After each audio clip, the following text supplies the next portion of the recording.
Welcome to the Let's Talk Wrestling podcast. What a humdinger of a show! Jumpy, beep, beep! Booty-O's! They make sure you ain't booty! I got the gift of gab and the gift of jab, and I'll put that lazy eye right back to work. I'm not a bad guy. I'm not a good guy. I'm the guy.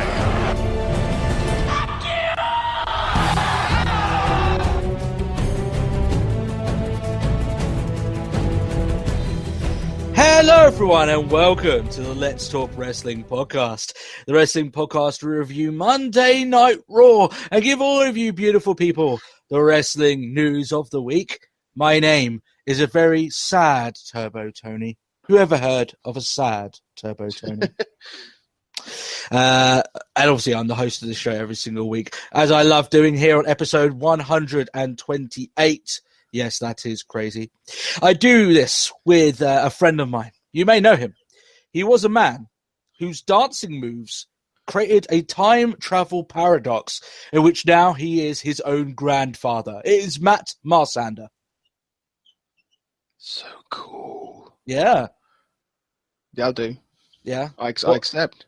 Did you do what moves was it, Matt? Was it the shindig? Was it the wham wham? No, to be fair, I figured I'd go a little Sky Hottie on it, and I wormed my way. You wormed your way through the passage of time itself. That's it. Now, if that isn't a plot for an 80s like series, then Oh God, yeah. Yeah, Because you wormed his way through a wormhole. Yeah, oh my goodness, it works so well. Yeah, that has to happen. How are you doing this week, Matt? Yeah, not too bad. At first, but I don't know. I don't feel I feel a bit like I struggled this week. Oh, I struggled. Oh, if anyone's been following our Facebook account, you would have known that I struggled big time over the course of this week's Raw. This, just a little bit of a spoiler, this is not going to be a positive episode. So, yeah. If you thought this episode of Raw was good, then I'm afraid that we don't share the same sentiments anyway. So, well, we better do our plugs before we talk anything about that. Yeah. If you guys want to interact with us, the main way of doing so is our Facebook page, facebook.com/Let's Talk Wrestling Podcast.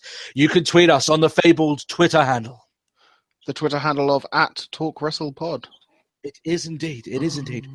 And, of course, if you'd like to send dun. us any private emails or audio questions, best way to do that is our email account, which is letstalkwrestlingpodcast@gmail.com. A lot of people have been sending us emails recently, so really great stuff on there. It's great to see all the different avenues of contacting us. You know, we kind of like it, the fact that we've been plugging all this time. It's nice that it's finally coming to fruition a little bit, right?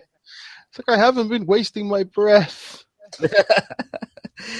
Okay, Matt. So we've got plenty to talk about this week. We've got a lot of news to speak about. Mm-hmm. We've got some fan feedback, some humdinger questions from the fans, of course, as every week. Got my sanctuary of negativity with my new pet hate, otherwise known as what really grinds my gears. I was fighting a lot not to call it that. I have to admit. We've got a super cop out, doesn't it? It does a little bit, yeah. Matt's super sexy, amazingly difficult, but intense, awesome challenge, otherwise known as the trivia. And, of course, we've got a Raw review that will involve a lot of ranting. So it's one of those episodes. We haven't had a rant episode on a Raw for a while. And if you've been missing it, then this is the episode. Well, not a whole rant. Not like a whole rant episode. I had my Maurice bitch. Well, yeah, but the initial rant, remember, that was lost because the audio muffed up. So, yeah, fucked up. Yeah, maybe it's just the heavens. WWE are trying their best to stop us from ranting on their stuff. Well, this week it is happening. So a little bit of procrastination before we get into all that, Matt, because it's going to be a packed episode this week. We've got so much shit to talk about. Long-time listener Alex, you may know him, I've brought him up a lot on the fan feedback. He has his blog called Wrestling Boom. We did like a Q&A for it, probably like a year ago now. Jeez, that must have been a long time ago, right? He's actually done a relaunch of his page. He's completely redone it. It looks great. for you guys if you're interested. He's supported our show for a long time. So if you want to check it out, the link is in the description below. Go check it out. He's actually putting up our videos up on there as we release them on a weekly basis. So it's almost like a hub for a little bit of articles, pictures, videos, the whole shebang. So pay him a favor, guys. Go and visit the blog. Great stuff by Alex. Matt, another thing to talk about here is the Warcraft movie is out. As we heard of from Raw, they definitely want us to know that the Warcraft movie is out. Yeah. Are you going to go see it, Matt? Do you care? No, nothing at all. You don't want to see the sexy orc? No, I don't want to see the sexy orc. I don't have much interest in watching it. Do you know why? We're Guild Wars players. That's true. And Blizzard is an evil company. Hey, neckbeards, come watch our film. We're actually a little. Actually, I say that because, me and Matt play another MMO which is called Guild Wars. I'm huge into that franchise. Love Guild Wars, but we do play Hearthstone, so we do play Blizzard games. So we can't rag on. I want to get Overwatch. Yeah, maybe. Yeah. You just don't like paying full price for games. Yeah, because of cheapskates, Matt. That's exactly what it is. But I've heard not exactly generous reviews for the movie. I don't plan on going out and seeing it because, they're making a movie based on a game where it was a strategy game with basically no story. So, yeah, there is that. Any other procrastination? There isn't really much. To be honest, guys, we were recording a lot earlier in the week, and I had to rush to get through Raw. Most of the events for me happened this week was me waking up my kids shouting at my TV about how bad Raw was. So, yeah. What about Goldberg? You, Matt? Anything? Goldberg? Yeah, but that's in the news. In the Matt. news. Yeah, that's in the news. What about you? Anything going on in Matt's life? Tell me, Matt. No. Have you got your car yet? Yeah. You do? Yeah. We've got our car. I know. Finally. The sexy beast vehicles. Although I think that my wife has fallen in love more in the car than she has with me, which is a bit of an awkward thing, but, It's the new thing. You're just it's new and standing husband. Listen, I'm not going to get into a fight with the car because even, when it's not moving, the car would still probably beat me. So, I know my place. I've learned my role and I've shut my mouth. So that's it. That's the way it goes there. All right, then, Matt. No more procrastination. We've got plenty to talk about this week. I will say, however, a little bit of procrastination. I am recording in my own room. I normally record in my kitchen, funnily enough, for people that don't know the recording methods of this show. Just because it's out of the way. I'm not talking while my wife is trying to watch TV or something like that. Because we're recording different, my children are still up, so I have to record in a different place. So, Daddy needs to hide away now. I need to go hide away. The problem is I can't open up the windows because I'm sure people outside will hear me, and it's a ranty episode, right? And so it's really sunny over in Ireland, so I'm fucking baking right now. I am sweating my arse off, so it won't happen nice often. And cool. Be nice and cool. I can't even put the fan on because it interrupts with the recording. So the things I do for you guys, the things I do. Anyway, let's get into it. You already alluded to it. Let's go straight into that news story, Matt. WWE have, not WWE 2K, more interestingly, announced that Goldberg will be the pre-order star for this year's video game incarnation. They've been announcing, sort of teasing through a lot of different talents, Twitters, just a picture of this fucking hatch, and they were just going, it was just hashtag hatch. What's the thing? A lot of people were speculating that it might be something to do with Bray Wyatt. I think for a little while, because he was the first person to post it up on Twitter, they thought it was Josh from Tough Enough's new gimmick that he lived in a hatch. So that's where they okay. No, it wasn't them in the hatch. It was Goldberg in what I can only call another immense and awesome video game trailer.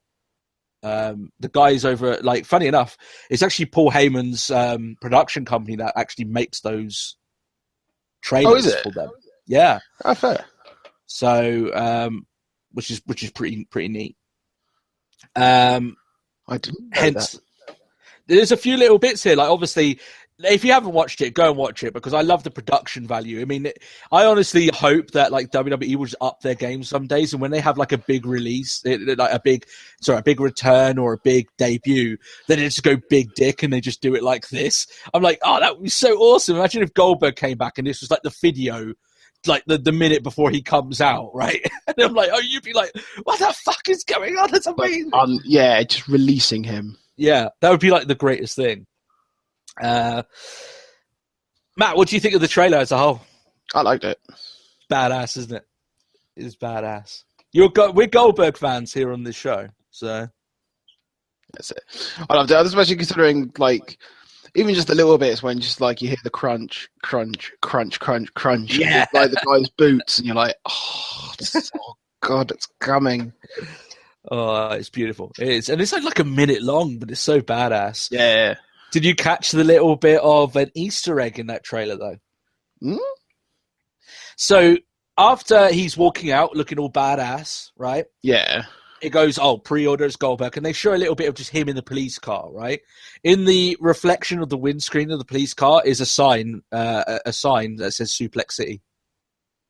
Ah, I didn't. So a little bit interesting, especially as Goldberg in his interview kind of called out Lesnar a little bit. So there we are. Although I've got no intention of wanting to watch another Goldberg and Lesnar match out of all the matches he could have. So here's the thing. So this is awesome, right? Awesome. For people of the video game, I'm sure they're absolutely buzzing that they get Goldberg again. I think the last time that you had Goldberg was Here Comes the Pain.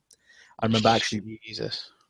I know it's a long time ago, but like I remember actually going to like a video game convention and being like one of the first people to actually get their hands on playing Goldberg on a WWE game. So that was pretty neat. Anyway, the interesting thing about this, Matt, is not so much more him being in the game because that's still cool. It's the pattern, and the pattern is that a lot of these guys that end up being the pre-order bonus for this video game go on to do some business with WWE down the line. It's almost like the video game themselves is like the olive branch. It's like the beginning of them building the bridge that was burned. Ultimate Warrior came back into the fold after a very vocal and lengthy time away from the company. And then he got his induction and unfortunately he passed away. Sting was never involved in WWE. He came in, did the video game, and then he signed with WWE. Yeah. Once it comes across that this video game seems like a way that WWE can get to these guys and start doing business with them on a lower level. I'd like to imagine it's sort of like they deal it as, hey, want to be a part of a video game? Oh, yeah, that sounds really good. Okay, great. Whilst I've got you on the phone, interested at all? Oh, believe me, these guys have been away from the limelight for a while, and they come in, they get this exposure, they get a lot of people talking about them, right? Suddenly, it's like a domino effect. Suddenly, WWE calls up and says that video game stuff was great. But how would you like an induction? How would you like having one last WrestleMania match? Yeah, how would you like showing up on Raw? And suddenly, it's a little bit like that door that you've had closed for such a long period of time. It seems a lot more alluring to open up that door once you've had just a small taster of what the grand exposure can give you, which is, an awesome, way of getting to these guys. It's another arrow in WWE's arsenal to get guys like Goldberg. Because Goldberg himself has been extremely vocal about his dislike for the way WWE used him, and to be fair, they were right. He was right too. He was right. Yeah, they kind of fucked up on him big time. But he, one thing I thought, well, maybe that's quite strange that that they reached out to him because it's not that long ago. We're only talking a couple of years since he started saying some pretty hectic shit in the direction of Vince McMahon. Yeah. Right. But to the point, apparently, that we were hearing this week that Vince was completely written off the guy, just didn't want to know him, didn't want to talk to him. So yeah, that's obviously changed around. I know 2003 was a long time ago. You're talking 13 years. Jeez, it seems like an age has passed since Goldberg was a WWE employee, right? But Promises of big time cash. As I said, the induction, the one more big match. It's much more alluring to someone the older you get. And it might shock you because Goldberg looks fucking good for his age. Goldberg's almost 50. He will be 50 this year. Now, if I looked at the way Goldberg does now, when I at my age of 28, then I'd be quite happy. But the fact he looks like that at 50 is something phenomenal. He obviously kept himself in somewhat decent shape. But 50 years old, if he wants one more time, one more experience, almost a little bit like Shane came back because he wanted his kids to watch him at least once in the ring. Maybe Goldberg has got something similar going on there. I don't know, maybe some parts of his family. Maybe he just wants to taste the limelight one more time. That window is getting shorter every single year that he leaves. Yeah, definitely. You know, he's no Hogan where Hogan's older, but he's no Hogan where Hogan's like struggling to walk around. Goldberg seems like he's capable, but the thing about Goldberg is he always came over as this intense guy, right? He came across as this powerhouse. The longer that time goes on, the less physically imposing you end up becoming to a certain degree. She'd be like, look at the old man. Yeah, and like I said, I would not want to see him in a ring with Lesnar because one, Lesnar's much younger, and Lesnar, he's going to come across as like you'd be almost like afraid for Goldberg in that sense. I'm a big Goldberg fan, but let's just be honest here. Lesnar looks like an animal at the moment. He looks probably physically some of the best that he's ever been in that sense. Yeah, definitely. So, regardless of that, Matt, while it was fun having Goldberg as a pre-order star, are you going to be pre-ordering the new video game? No. Yeah, neither am I. And the reason being for that, and then people are going to be like, what? Why the fuck are you talking about this? I'm like, I think we've said it before that I kind of like, when it comes to the WWE video games, one, I want a decent PC port because I play on PC, so do you. Yeah. And two, it's they come out for me just too expensive. I've had my fill of wrestling games. Upper one I probably bought was probably WWE 12. So that's a long time ago now. For me, I know you got 2K14. Yeah, it is 2K14. 14. So even then, I put that in. I picked that up in like a trade-in store. Yeah. But, I'm not saying it's a bad game. It's just like, if I want to go play a wrestling game, I've got plenty of wrestling games. I just put one of them in, one of the old ones. It really doesn't bother me. So, yeah, that's the way I look at it. I mean, considering we've been playing like their game since, No Mercy? Probably even earlier than that, mate. I remember playing like Wrestling Challenge on like the Game Boy. Oh, yeah, that's true. And that's not even the Game Boy Color. That's the Game Boy, right? Yeah. So, still. All right, Matt. One of the things that I've been praising a lot this week, which is going to make a big difference to a lot of the stuff that I've been doing. Why did I do that to myself? Diggity dog. I think I'm still like. You've got my N64, I think, don't you? Or someone has got it. I left it in England. I'm sure I've got No Mercy around. Anyway, so praise for Seth Rollins' 24 episode. This was by far one of the best single hours of content WWE has produced in a very long while, in my opinion. I thought. Praise. Much praise, yes. Yeah. I honestly thought that if you had added another half an hour onto the running time, get a collection of Rollins' best matches so far, you could easily have sold this as a DVD box set. Yeah. I would have happily paid 20 quid for it. So it's done to that level of production value. I mean, they don't just show you him at a couple of these appointments. They go right to his grassroots. They show you the room he grew up in and pictures of him in his own wrestling, thing with his, wrestling made-up organization with his pals, right, down in Iowa. It's really good. If you're even somewhat remotely a fan of Seth Rollins, you need to watch it. It's fantastic. And even if you're not, I still think this is the sort of content that is exactly what I want the network for.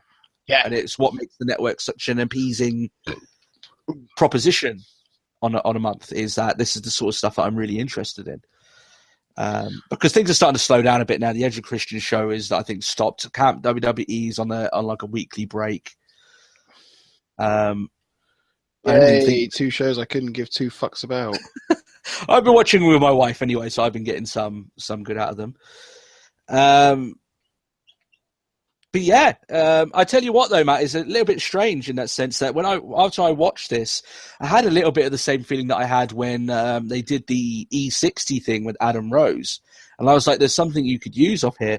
I'm like, if Seth Rollins was going face against the evil Roman Reigns, which was, I know that's, bearing a dead horse at this point, but that's what we want. That's what we said we wanted. Yep. We're not getting it, but that's what we said we wanted. How good this would have been to accompany his face turn, going against Reigns, really humanizing him and showing you his history and how hard he had to work through that injury and what he had to go through. And considering sort of like how quickly, sort of the way he was sort of like, I want to be back, like before Mania, I want to be back for this and that. And it's just sort of like, and fuck it, nothing's getting in my way.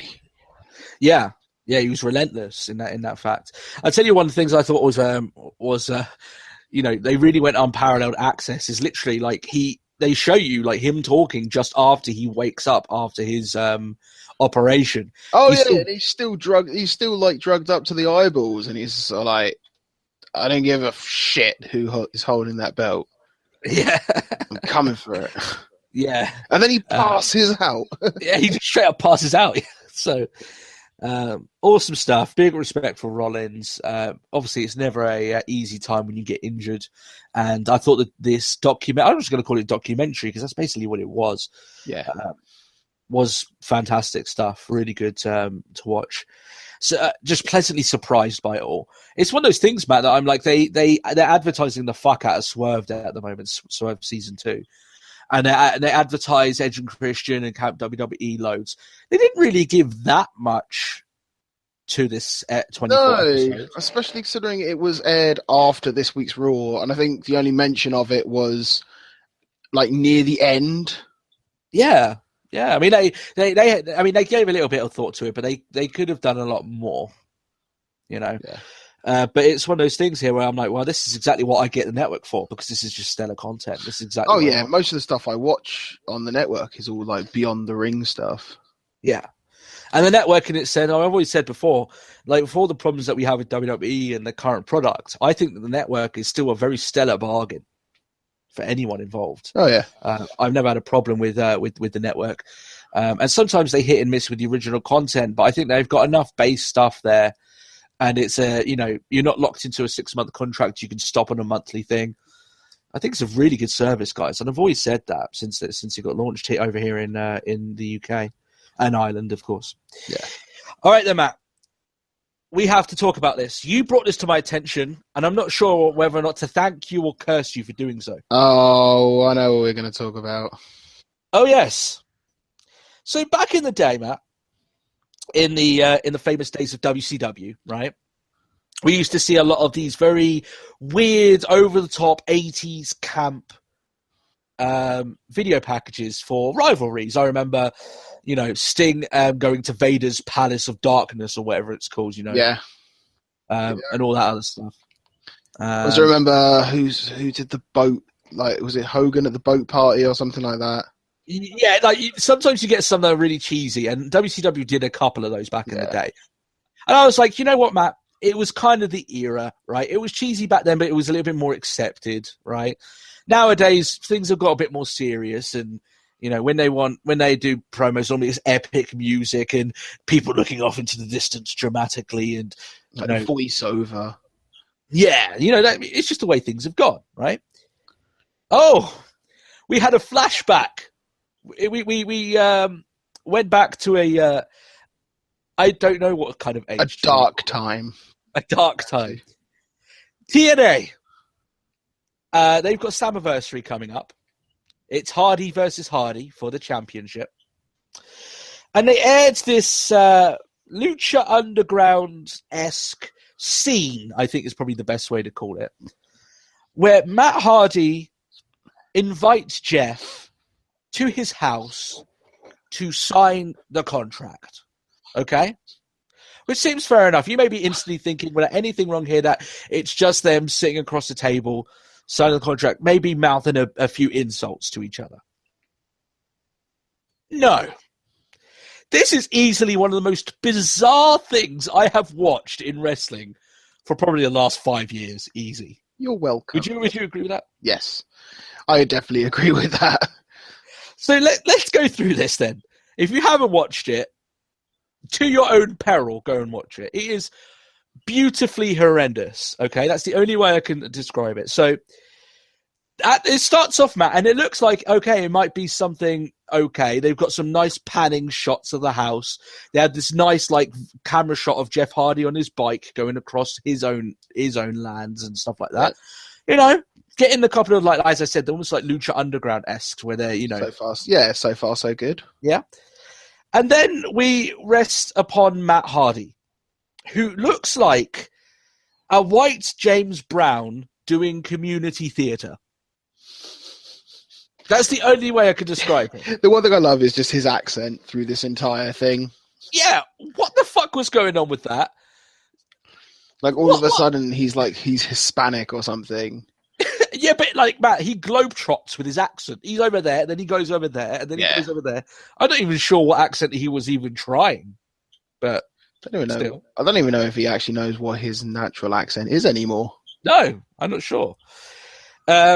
He's going on about this hyperbole. They do, like, you know, this thing where, like, you know, his wife, Rebby Sky, and his kids, and she's like, I don't want to deal with him, and she fucks off. And then they do the very cheesy shot of Matt Hardy at his piano, just playing away, like Phantom in the Opera.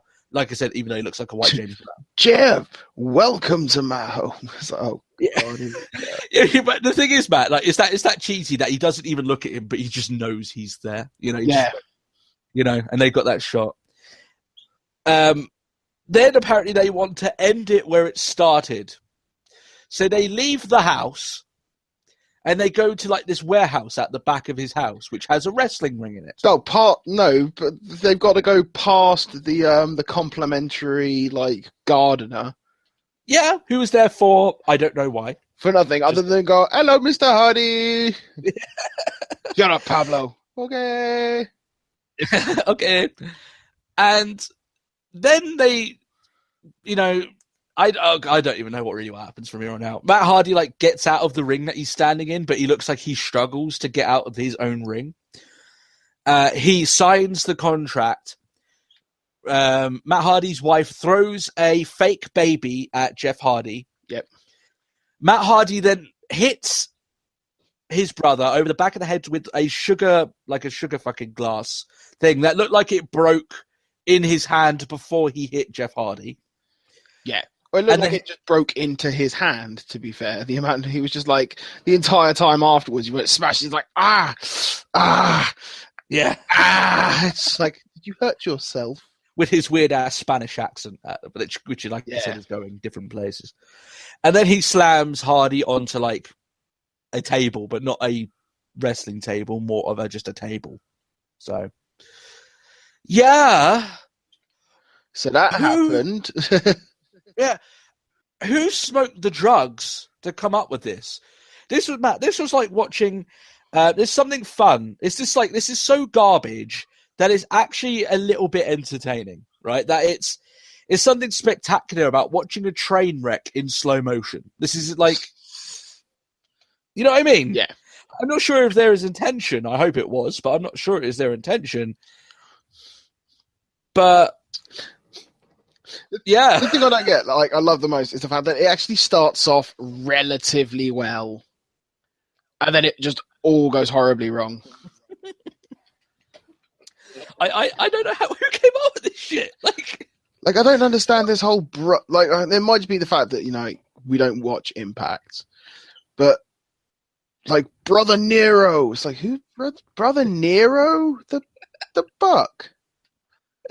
I'm sure TNA fans are going to say to us, "Oh, well, you don't understand the story," and I'm like, "Listen, I admit that, but you had to admit This was like Matt Hardy was like Far-fetched. overacting to like the 11th degree. He was going mad in this. He was going crazy.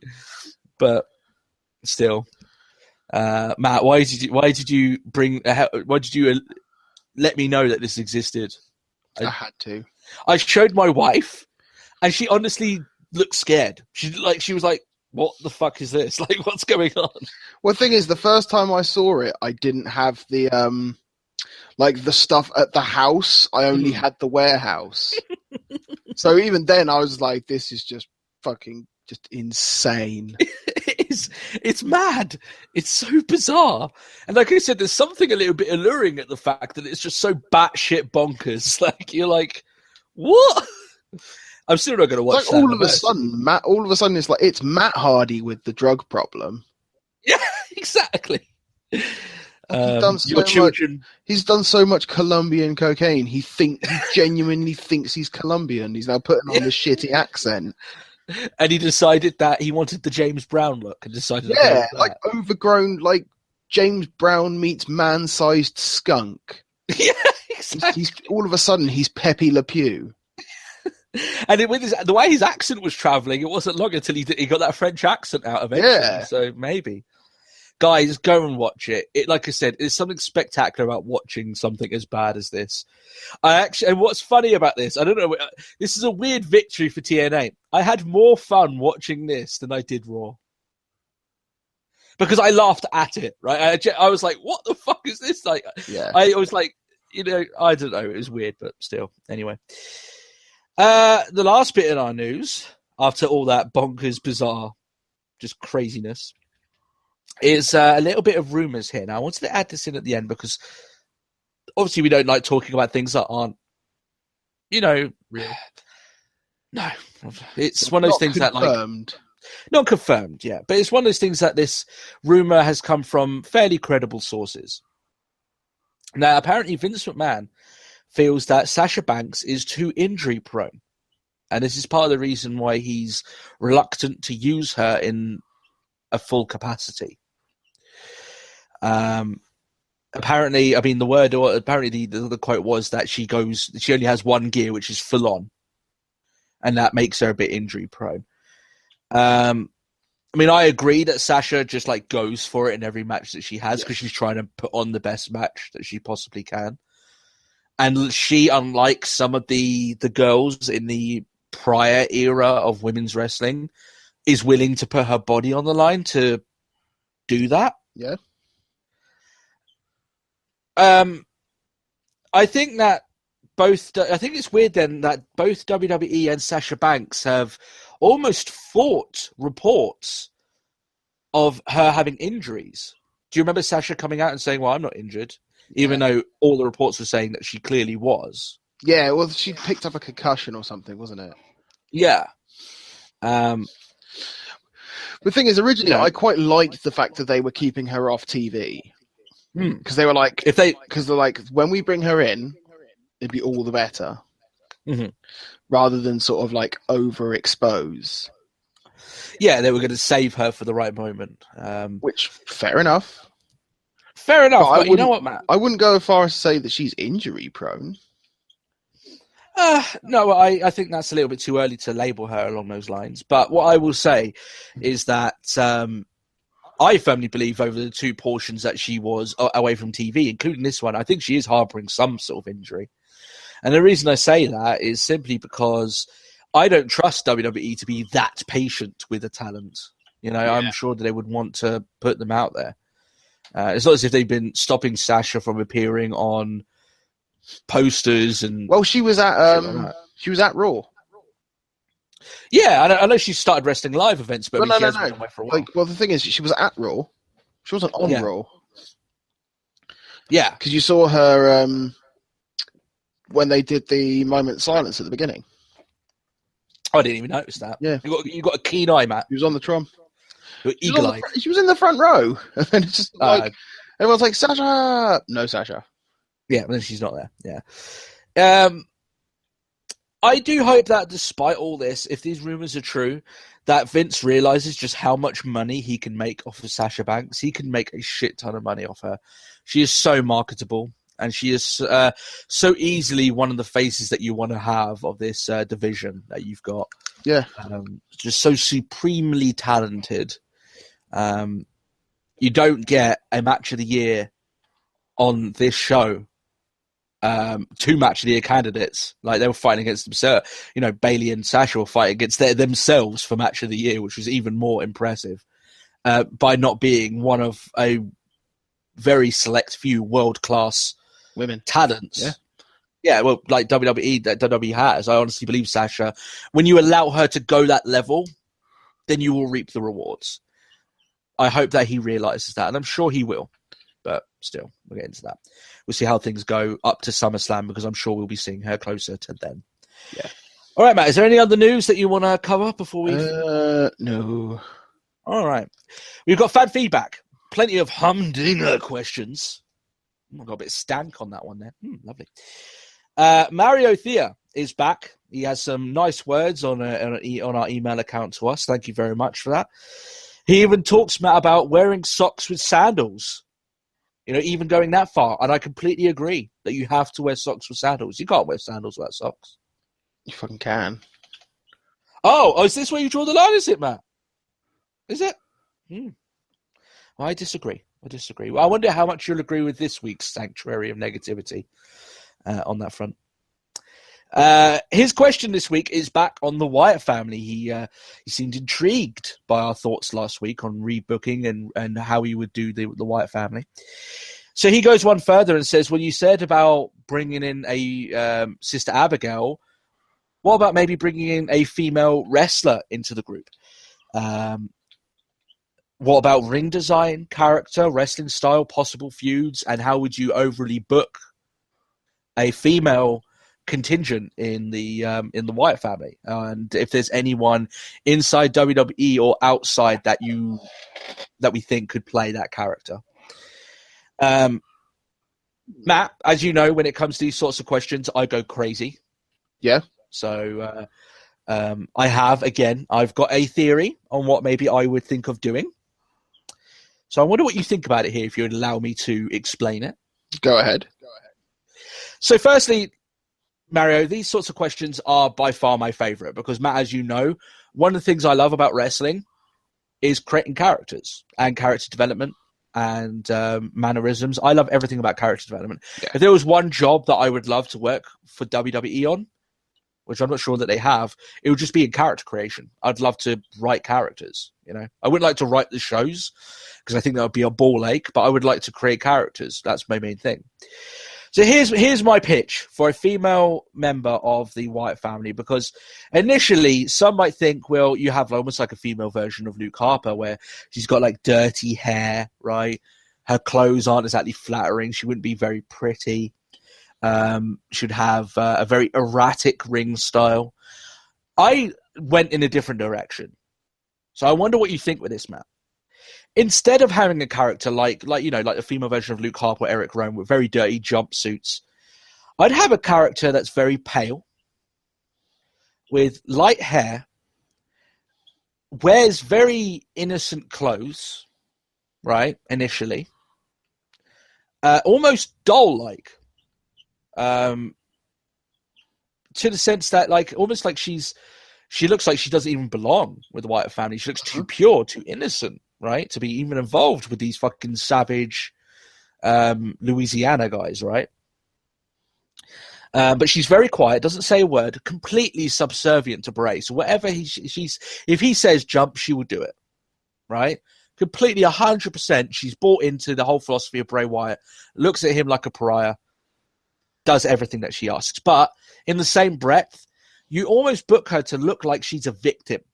Like she'd almost look like she's been taken hostage to a certain degree, right? Because here's the thing with them. With horror figures, in general, it's not what you do, it's what you don't do. Sometimes that really gets people thinking, gets people on edge. You can even have commentary book it that, oh, well, maybe we need to be worried about her because she just looks like she's been taken in by these people. And, like I said, you almost make her almost very pretty, right? You almost like she's very well kept, She looks very good, but she just has her head down, doesn't do anything wrong, just comes out and leaves. And you can do that for a couple of months to the point that you build up a little bit of mystery about her, right? So then you have a point with her, because this is the whole point of having a female wrestler in the group. So you may be thinking, this character, how would they ever actually wrestle, right? So you build up some sympathy for her, and then you have a point where maybe that the Wyatt family aren't around, but she is, right? She's in the ring or something along those lines, right? And maybe you have like a baby face. Maybe let's just say, for instance, Becky Lynch, because she's like a face girl that's properly over by the crowd, right? She manages to corner off this woman, this female Wyatt family member. And she's like, listen, is everything okay? Are you all right? You know, do you want me to help you? And almost it looks like she's going to go, yeah, sure, like, thank you very much. But almost just at that moment when she does it, you realize that, no, she isn't a slave to the Wyatt family. She's just as dangerous and vindictive as the rest of them. So she hits some like really vicious and savage moves on Becky Lynch, just out of nowhere. And it would shock people because they're like, fuck, like we thought this girl was like a hostage. Like we thought that she was, you know, one of the slaves of the mind. She's just as vindictive and evil and maniacal as Bray Wyatt is, right? As I said before, it's what you don't do rather than what you do to build up to that point. And then you can change her ring gear to be a little bit more, you know, Wyatt applicable. But no, not so much Wyatt-y, but you can still have her like almost in very, almost like white clothes and pure and everything like this. But you wouldn't be able to have her come out in there in just like a dainty dress or whatever like this. You'd have to have something a little bit more practical, right, to actually go with it, and that's fine. But then you've got this female character who does nothing a lot of the time. It's just subtle looks and glances, but is fucking scary. You see a little bit of a glimpse of that, of what they did with Asuka. Yeah, with Asuka, that first week that they did Asuka was fantastic. She just looked and smiled at Dana Brooke and Emma, and it did far more than if she had come out there and just talked a bunch of smack to him.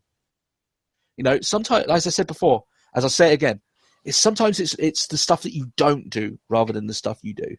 And I think that would be perfect for her. You build up this very strange and unique character, and you could have a hell of a feud out the gate with her by making people believe that she's just this hostage, but she's not. She's just as evil as Bray Wyatt could be. And yeah, that's how I would do it. What do you think of that then, Matt? Would you be interested in something like that? That's solid. You don't have to blow smoke up my ass. If you don't like it, you don't like it. I like it. I just think, who would you have do it? Yeah, that's the thing I got stuck on. Is there anyone that you can think of? Mariposa? Possibly. I mean, she's already played a similar sort of role, right? One person I thought, if you want to go in-house and you really want to get, because you have to have someone like an innocent face to pull it off at the very beginning.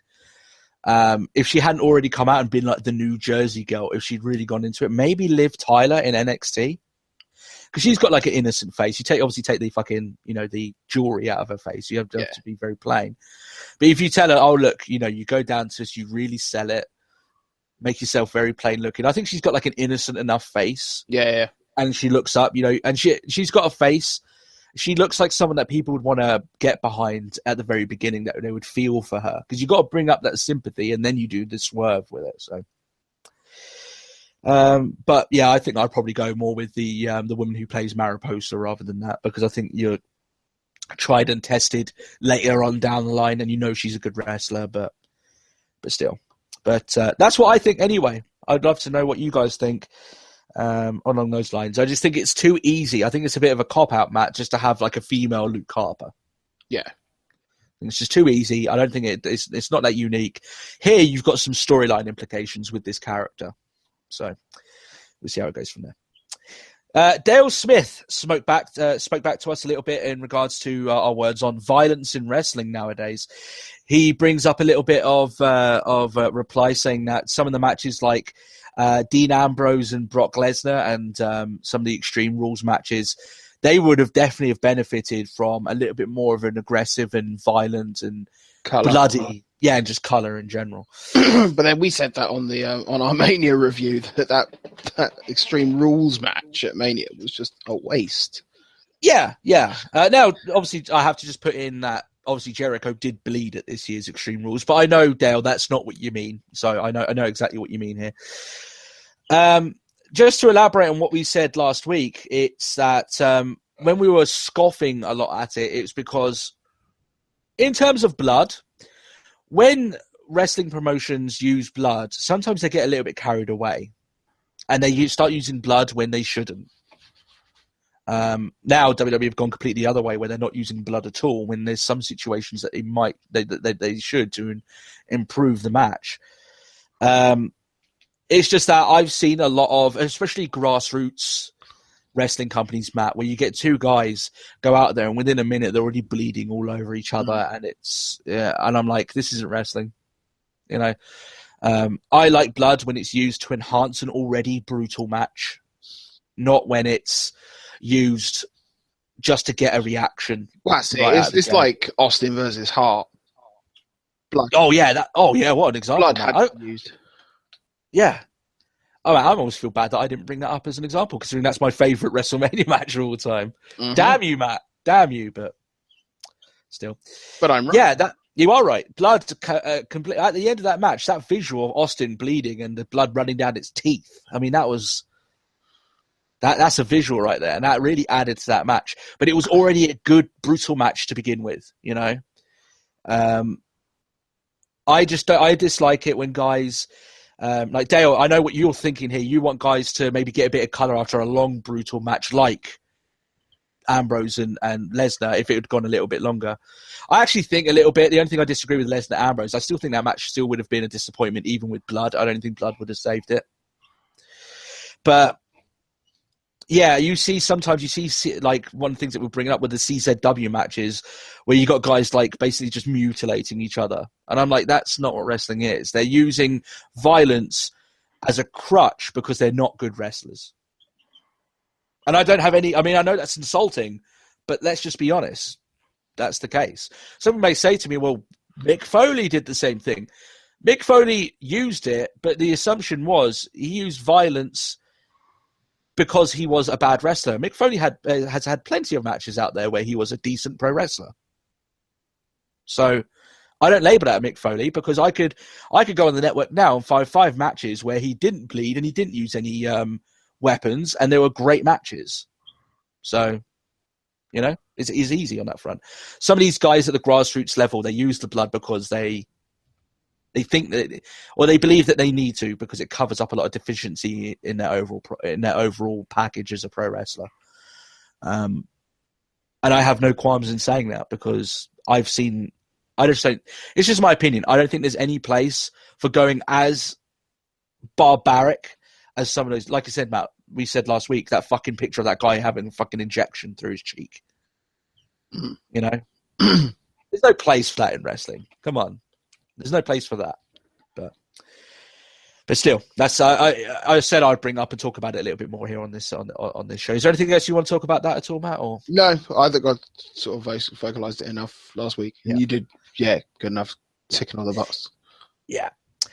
Thomas Oliver asks, do we ever fear for wrestlers when they're going to WWE thinking they won't be booked right, or they'll be watered down selves of what they used to be on the indie scene? Sure. Yeah. The worry's always there. The worry, though, I think goes two ways. I worry for people going out of WWE as well. You know, sometimes I worry for Cody Rhodes to a certain degree. Whether or not things will work well on the indies. I'm sure it will because he's talented, but... I've seen one of his first bookings. Oh, it's Angle, isn't it? Yeah. He did that list of all the guys all the things he wants to do, and he named a couple of wrestlers like Roderick Strong. I think he wants to wrestle. Yeah, he wants to do a match with the Bucks as well. yeah, have a super kick party. Why not? There's a lot of the thing is people when I think maybe what you might be alluding to here is that do I worry about the likes of someone like Styles or Nakamura going to WWE and being misused by them? Well, I mean, this could link back to the fact that we had that question last week of which was which indie superstar flopped the most, and obviously you went with Sami Callihan. Yeah. With those sort of guys, I worry a lot more because they need some establishment. Like someone like an Apollo Crews, I worry about. But with AJ Styles and Nakamura, when you're already established going into WWE, I don't worry about those guys at all. Because it's one of those things where, like, if WWE does fuck them up, which would be a shame, and I would dislike that, they can just go back to New Japan and they can do their shit there. They've got avenues. They have name recognition outside of the WWE. Whereas, like, the WWE, what they'll do to a lot of these lower indie talents that are still looking for their big breakout to the mainstream is that they come in, they get a different name. So when they leave WWE, if things don't go their way, all the work they did to get that name some recognition is instantly out the window. You know?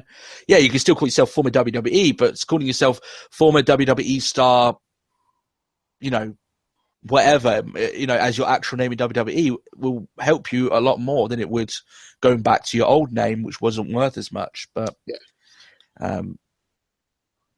that's my thoughts on it there. But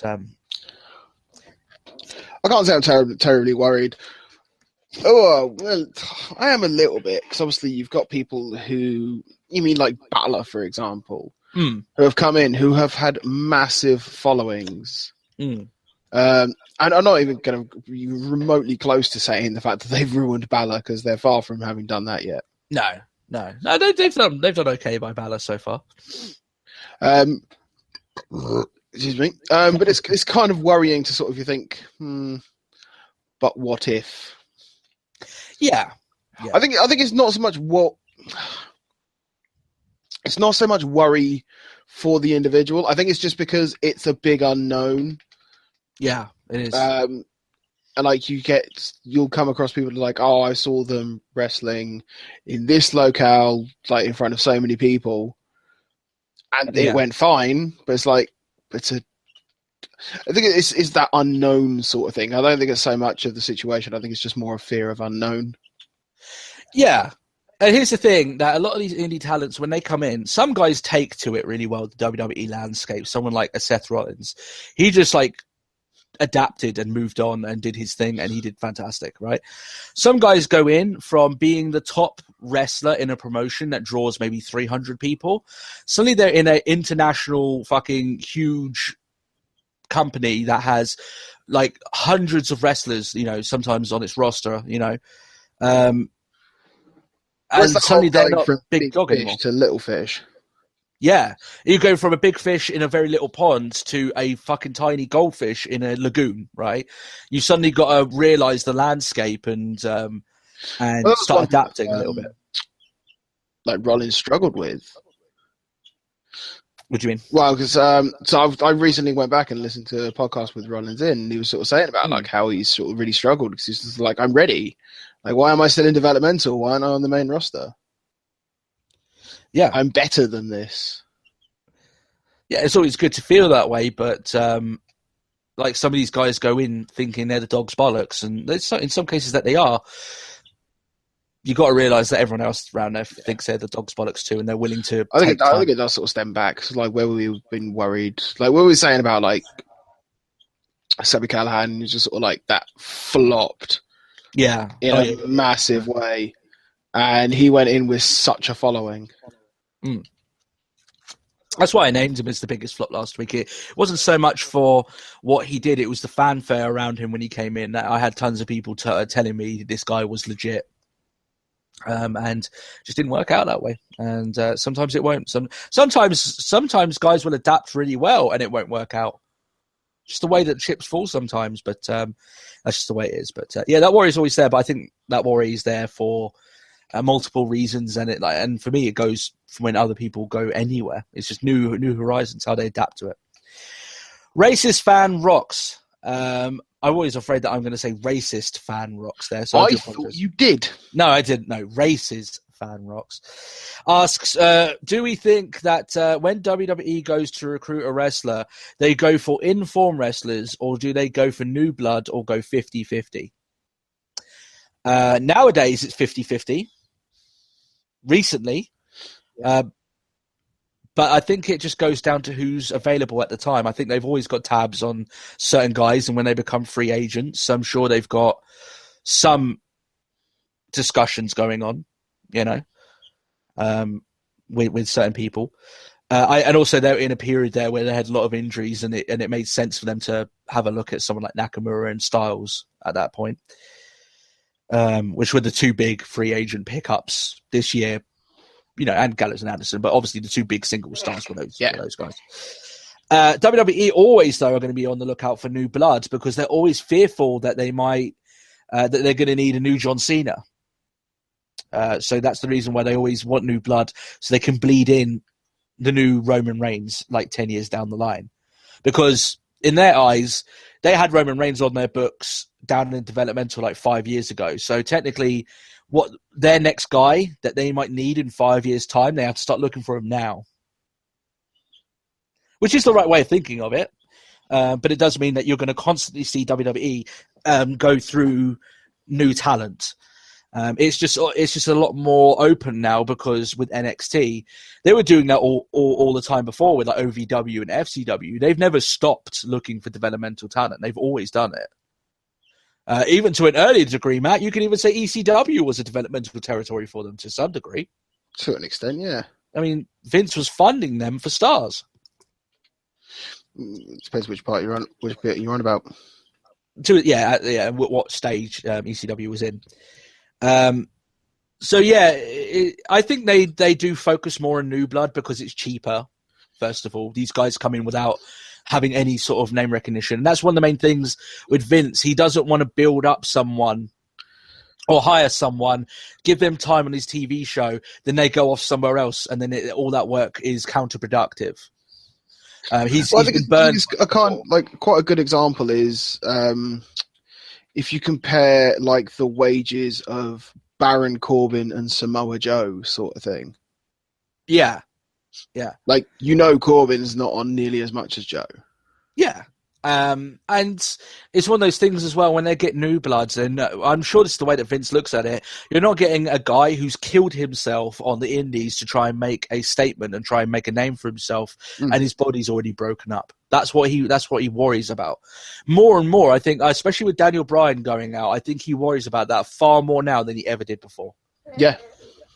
Because he reluctantly gave Daniel Bryan that main event. And then it almost like he got proved right in his head, because I'm sure he thought before then, well, this guy, his body is probably not in the best way. A month after WrestleMania, then the injury crisis happens. And it's almost like it validated Vince's mindset. So getting a guy that's 20, who's got no bumps on his card, and then taking 5 years to train him up in the way that you want him to be, may be more beneficial to Vince in the long run than getting a guy on high salary, that you aren't sure whether or not his body might break down in like a year's time. So that's the constant seesaw that goes in WWE. So, but still, at the moment anyway, the answer to your question there is that at the moment it's 50-50, because they have signed some big name talent. We're not even that stars of Nakamura. Look at Austin Aries and Eric Young from TNA. They are being very ruthless in their acquisition of named talent. Yeah. So Kane St. I don't think they're allowed to keep their name. I think that's the one that's key thing as well. Yeah, they've kind of let that go a little bit loose recently, haven't they? I mean, for a long time, it was almost unthinkable for these guys to keep hold of their name, but it's something that's been going around a lot more recently. Kane St. Dennis also dislikes socks. I don't know. I can't even look at him the same way anymore now. Good man. Have you changed over to the dark side, Matt? I'm about to have words with you if this carries on. Yeah. One of the good things about the sanctuary negativity, all jokes aside, is it's funny how you get to learn things about us and we learn things about you through it. So I really do like the segment. I do like the segment. It's good. Everyone seemed to enjoy it last week, so it's one of those things that we'll carry on with. He asks, if there was to be a wrestling Mount Rushmore, who would be the 4 people on it? This is a question, Matt, I thought you would get a long time ago, funny enough. So this was kind of difficult, though, to be fair. Yeah, I think it's going to be different for every person. What's your Mount Rushmore? What would you think it would be? Well, the only other thing is also when it could quite easily change depending on the day. What do you mean? Well, I could quite easily, like today, I go, well, if we're going for the 4, then it's going to be like The Rock, it's going to be Steve Austin, Undertaker, and Triple H. But then I could go, well, you know, the Godfather, like in the same as like the 4 best, most iconic. But then could it also be the fact that it would have to be like people like Vince and Dusty and things like that who... I see, yeah. Like the four, obviously we're not American, I don't know the full story. I know obviously you got Lincoln and Washington, they're like the big key presidents, but sort of like, so do you do those who created, those who established, those who in your opinion are the greatest of all time? Like, where do you... Yeah, it's an interesting thing, yeah. Like, I just went with talent, personally, with my list. I went with Bruno Sammartino because while it's a while ago, he is a guy who was hugely over at that time. I mean, we're talking about an age of wrestling that most people don't. I wasn't even around that time, but he was huge for WWE at that point, or the WWF as it was known back then. Yep. Hogan, I think, has to go in. All your thoughts of what Hogan is, and I don't like the guy. You know, obviously he's a bit racist. And all the other things that happen over. You cannot take away from the fact, if we're talking about wrestling, Mount Rushmore, Hogan was, and still is to this time, the most over any wrestler has ever been, I think, in my opinion. He was massive for WWE, to the point that him leaving, going to WCW, was like such a massive impact on the company. And for all the things that I don't like, Hulk Hogan's matches, I don't think he's a very good wrestler. No. But, and even though the person who took the mantle after him was arguably Bret Hart, who was a far superior wrestler, and I'm a big fan of Bret Hart. Everyone knows here I love Bret Hart. But let's just be honest here. Bret Hart did not do as good a business for WWE as Hogan did. Hogan was a huge draw for them. So I put him in. I put Austin in because I thought he was the most hot wrestler of all time. Like, no one burned brighter than Austin did. And he was overseeing, he was the biggest star for wrestling's biggest era, which was the Attitude Era. Yeah.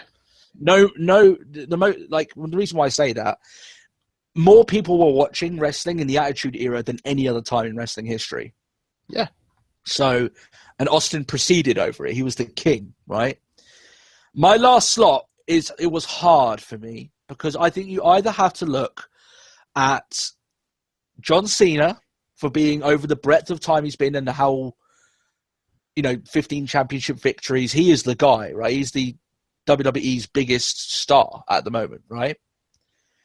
I went for The Rock. And the reason why I went for him is because of his global mainstream appeal. No other wrestler, bar The Rock, has managed to get over to the mainstream audience quite like what The Rock has done. And people might argue that he did that, like he conquered Hollywood after he left WWE. But since then, he's been their champion and he's main evented 2 Manias back-to-back. So you still have to put him in that conversation. Yeah. So I put Rock in there. But what do you think, Matt? I think what you bring up is really good. If you're looking for Mount Rushmore, maybe it is a bit more fitting that you have like Vince Senior, Dusty, and someone else back from that time. Yeah. But, I mean, if we're going for ultimate favourites, then I'll probably go back to...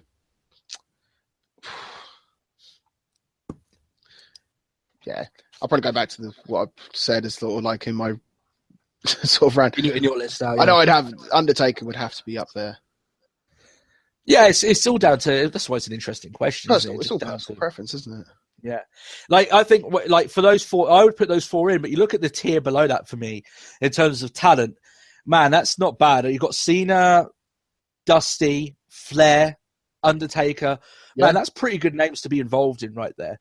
And Taker's legendary, but like when I'm looking at people like all-time names that like really did change the face of wrestling, I do go with those 4 people. It's just but still, but yeah, I never even thought of it the way that you thought of it there with the Godfathers. You know what? Next week I might have a look at that myself and really have a think about it, because I think that's the true Mount Rushmore right there. The people that really pulled the strings, the puppeteers, if you will. Well, I would. In which case, I would probably go Senior, Junior. Yeah. Dusty, I think Dusty sneaks in there, but just for people asking, I agree, but I think Dusty sneaks in there, manages to get in there above a few of the other big names because of his work in NXT before he died. You know? And because he's Dusty fucking Rhodes. And he's Dusty fucking Rhodes, yeah. And he did all of it while being a talent as well, so. Probably Flair? I don't know. No, I mean, it's just, well, it kind of goes to the difficult thing, because then would you go for, like, because you got Vince Jr. and Senior, would you then go for bookers? Well, like Bill Watts and Paul Yeah. Heyman. Yeah, I don't know. Maybe. That's why it's so interesting. You know? You know what, Matt? Well, I'll tell you what, we'll put a pin in this and we'll have a talk about this next week if we remember, because I think that's really interesting. I'm going to have a think about that. Anthony Smash has 2 questions this week, but sorry, we actually have a really busy week, so I can only do one of them. I hope you understand. He asks us, funny enough, talking about that, Matt, I even forgot about this question. He asks, who is the greatest booker of all time? This is a hell of a question, probably bigger than my own wrestling knowledge. I think that this question is actually beyond my abilities of knowledge in terms of wrestling personally. So I'll prefix my answer with saying that, because I'm sure there's people out there who know their stats and their figures far more than I do, and they would have a much better answer. Some people might argue that Vince is the greatest booker of all time because he's the last one standing, right? Interesting. But I look at him, Matt, more as a savage businessman and a ruthless leader, more than a booker. Yeah. That's just my opinion. There is one guy that I instantly thought of, and maybe this might make a few people roll their eyes, but with Vince, he came into the company by buying it off of his father. So you already had an established structure and stars already in the company before Vince even took control, right? And he was already groomed into it. I mean, he was born into the company. You know, he still did very well with what he had, but he had something to start with, right? And then he got ruthless and started destroying the territories, right? And I do agree with what he's always said, that the territory, like, he should be up to blame for destroying the territories. He was a ruthless businessman who was willing to go the extra mile when they weren't. Yeah. So I actually agree with him when he says that the territories put themselves out of business. I actually do agree with that to a certain extent. They were unwilling to budge. They're unwilling to. I'm going to go, national exposure? Yeah, all right. Yeah. They were unwilling to change the dynamic, and they're almost like Game of Thrones style. They were unwilling to do a wall of fray and slit people's throats to get ahead, you know? Whereas Vince was. Too soon? Come on. The Red Wedding was ages ago. Go over yourself. It's fine. So I looked at someone who didn't have that, who didn't have a lot of money, and went into a company who had very little exposure and a roster of wrestlers who, let's be honest, at the time weren't exactly groundbreaking when he got hold of them, right? A lot of the talent was being picked up by the 2 big corporations at the time, which was WCW and WWE. You're going to say who I think you're going to say. I'm going to say Paul Heyman. Yeah! I think Paul Heyman made gold, and he made a legendary wrestling promotion that is still remembered to this day with basically fuck all. He had nothing to start with except for his own knowledge, a bunch of tapes of guys that he might want to use on his show, and a vision. Yeah. And he made something legendary out of it. Especially considering it's sort of like, oh, you're just swanning around over there, like really struggling to prove your worth. Come to me. I'll make you famous. He's essentially the famous bee. Yeah, right. He would take these guys that had, let's be honest, no right to be a huge star, and he turned them into huge stars. He did. And they went on to do great business and have great careers. Well, considering we've got to thank Heyman for Jericho and things like that. Yeah, he played a huge part. To a certain degree, he was part of the evolution of Stone Cold Steve Austin. Yeah. He gave him a mic and some time in ECW that allowed Austin the room to start getting that edge, right? Start becoming the rattlesnake, way before the rattlesnake ever was a thing. I want you to go and just vent. All of your frustration, go. like something that could always be leveled at Vince. And like I said, there still is an argument made to be Vince to be greatest booker because he's the last one standing. But Vince had an infrastructure. He had a working formula going in. Paul Heyman took this fucking company, this Eastern Championship Wrestling, and morphed it and changed it. And he pushed that little ragtag band of misfits further than they ever thought they could go. And yes, at the end it imploded because almost the flip side, Paul Heyman didn't have what Vince had. Paul Heyman is not a good businessman. Well, he wasn't back then. He might be now. But he wasn't back then. He wasn't a good businessman. He wasn't a good, he wasn't good at running a company. That was never his forte. But he was a good booker, you know? He was almost like the yin and yang crowd. Like, it was sort of like, it boiled down to sort of, we had those moments where it's sort of like, oh, we're going to bring Tommy Dreamer in. Nobody likes Tommy Dreamer because he's like this baby face. Like, okay, but I know the crowd's ruthless. Yeah. 10 lashes. I know, like, and that's what they did. And as a result, like, Tommy Dreamer became the face of ECW. Yeah. Yeah, he made guys there. And I know Tommy Dreamer pulled his own weight and did his own thing, but he would be the first person to admit that Paul Heyman had a huge part to play in my career. He said it himself, right? There's a lot of guys that owe Heyman a lot in their careers. They really do. He made them stars. A lot of them didn't have any right to be, right? And even when you look at the documentary and you've got... ladies and gentlemen, my name is Paul Heyman. Yeah, you've got and he's saying there, look, Heyman actually saved these guys a lot of money by bankrupting himself after like a certain period, after ECW, so they wouldn't get chased up by payments made by ECW, on that sense. So a lot of these guys do owe Heyman a lot, So yeah, I'm going to go with Heyman, and also to go with this, Matt. And also, it helps that the fact that I managed to live through the ECW era. I was there. One of the other eras that you could witness Paul Heyman doing what he did best was when he booked for Smackdown during Smackdown's greatest ever couple of years. Yeah. Smackdown was never better than when Paul Heyman was the one booking it. So that's even more a little bit there, So I know, like I said, I prefixed this all by saying that guys with longer memories and more knowledge may have a better answer than that. But this is just what I can go from my own experience. I think Paul Heyman is, at the very least, one of the best bookers of all time. But there we are. Is there anything else you want to cover with that, Matt? Nope. You're just happy that I picked him, though, right? Yep. You're correct. So that's our fan feedback, guys. If you guys want to leave any questions, you guys are doing a great job leaving it in our multiple social media outlets. So a great way of doing it. It's like another week where I've had to look through all of our different stuff, and that's really good. That means the show's growing and offering you different avenues and comfortable ways in terms of sending us your questions. So great stuff. I really do appreciate that. Matt, it's time for my sanctuary of negativity. Okie day.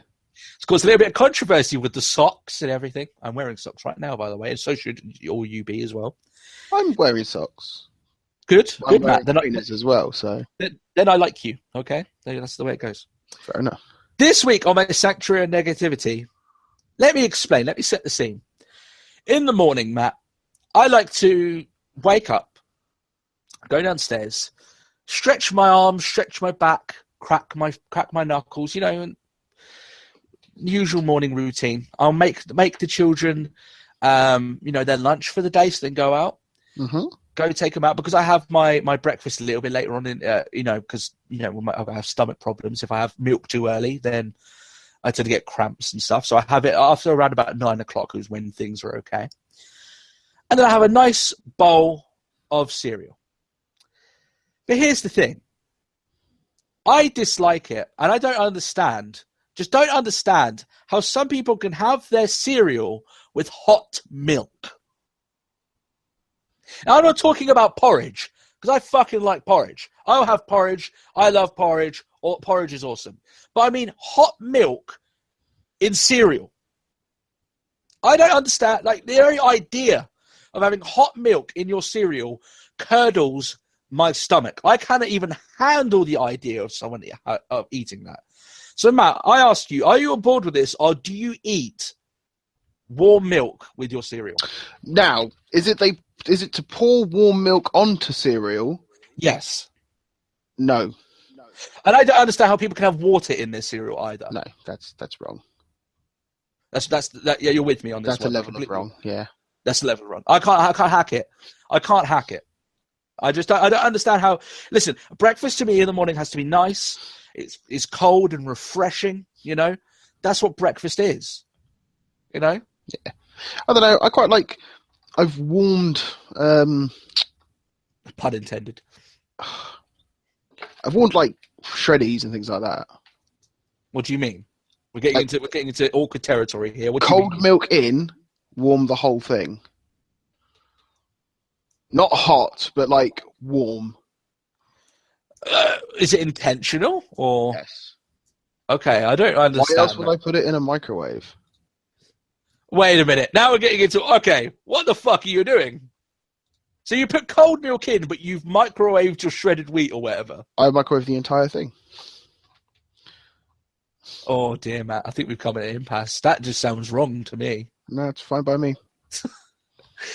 I don't know what to make of that. Perfectly acceptable. One of the things I like about the sanctuary of negativity, I like how it cuts people right down the middle. Some people are like completely agree with me. Some people are like, no, I can't. No, don't know what you're thinking about there. So guys, let me know this week if you can't stand even the idea of having hot milk in your cereal. I can't even think about having hot milk with my Nesquik in the morning. I can't do it. You just can't do it. Nesquik. That's weird. Yeah, it's weird. But still, if you guys are enjoying the Sanctuary of Negativity, it's just like a small little 5-minute thing that we're doing every week. Then I'll continue to put it in. You learn a little bit more about my likes and my pet hates and things like that. All right, Matt, it is time for your super sexy, amazingly difficult, but intense, awesome challenge. Dun, dun, dun, dun. You're coming off the heels of I think you can agree, it was a little bit of a disappointing performance last shocking. week. So, Matt, I decided that what we'll do, considering it was the brand split last week and you didn't perform as well, it's time to test your Smackdown knowledge and prepare you for reviewing it every single week. So this is Smackdown-themed trivia this week. Okay. Are you ready for this? I think in total there are 7 points up for grabs. There's 5 questions. So are you ready? Number 1. In what year did SmackDown start airing? And you get a bonus point for telling me what month it started airing as well.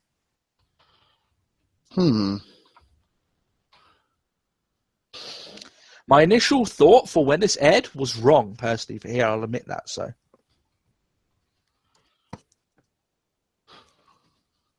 it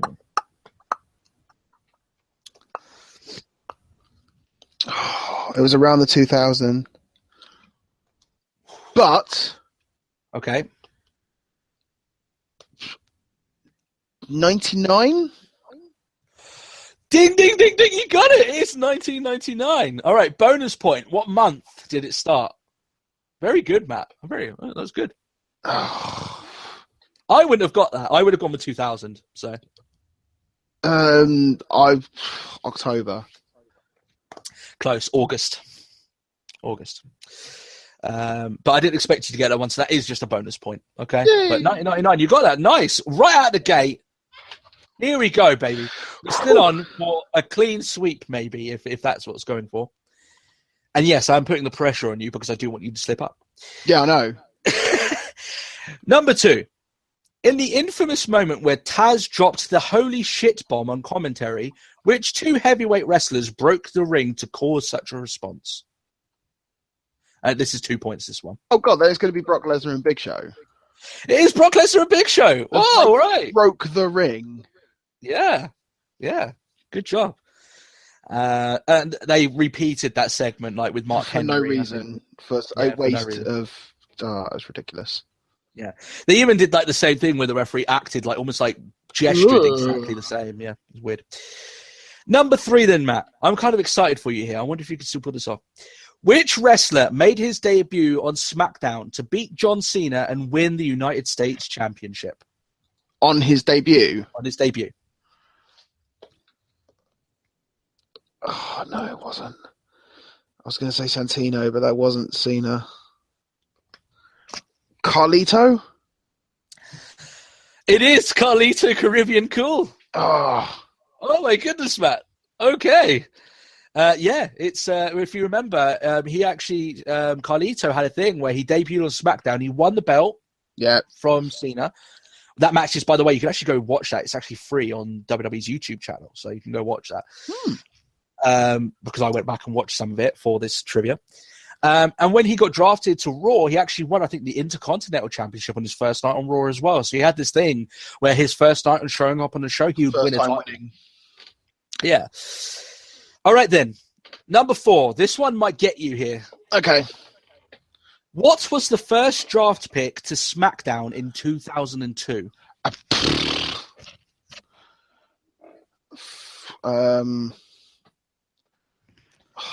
Big name or little name?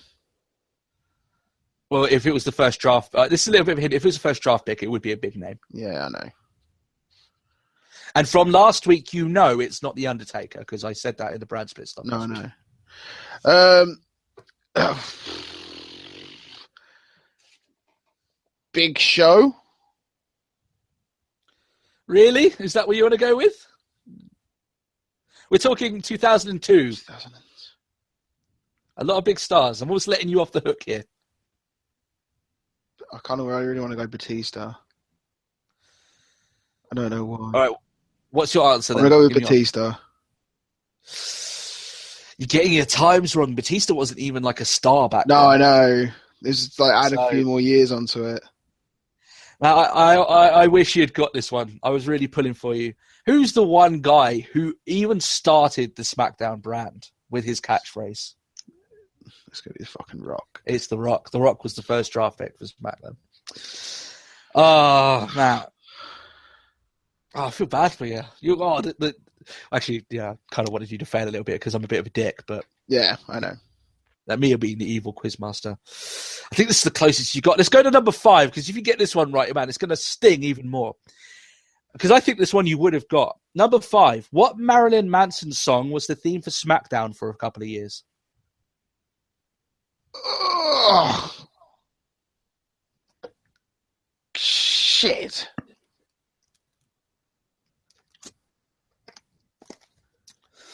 Ooh. This one I did know, just because it's one of the ones that when you boot up a video game, it always used to start. Back in that time. Why do I want to say it was Beautiful People? But it wasn't.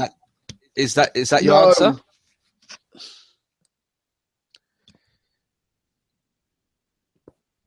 Fuck. If you can't think of anything, you may as well guess that, I guess. It wasn't Beautiful People. It was... Or was it? Hang on, am I getting my albums with Manson mixed up now? Oh! What are you going with? I'm going to need an answer.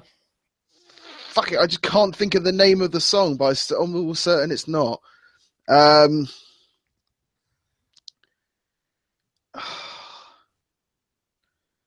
Is it like You Came to See the Mob Scene or something like that? I can't remember what it was. Is that your answer? What's it called? Yeah, you know the one it is. You know the song. I can't remember the name of that song, and it's not that one. It's Beautiful People. What's It the answer? Like, I was trying to lead you there. I was like, well, if that's the one you know, you may as well go with that. Oh, well, Matt. Well, you did so well right until the end. But it is Beautiful People. And the reason why I knew that as well, I mean, I went and double-checked it, of course, because I'm not fucking up like I did with Johnny Curtis back in that ages ago. But with Beautiful People, it's one of the ones I think actually when you boot it up, SmackDown Here Comes the Pain, funny enough, talking about that a little bit earlier on, that was the song that always used to start up. So... good stuff there. So you've got 4 out of a potential 6. Yeah, I mean, you had a bonus point with the 7 with the month of when SmackDown there, but I don't expect people to get that one. You're almost there, Matt. Almost like the momentum got there. Oh well. And then it all spun out.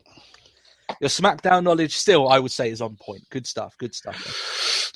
All right then, Matt. We've put it off long enough. It is time for the Raw review. Let me prefix this by saying, guys, this, to me, is easily one of the worst Raws this year. Mm-hmm. Without question.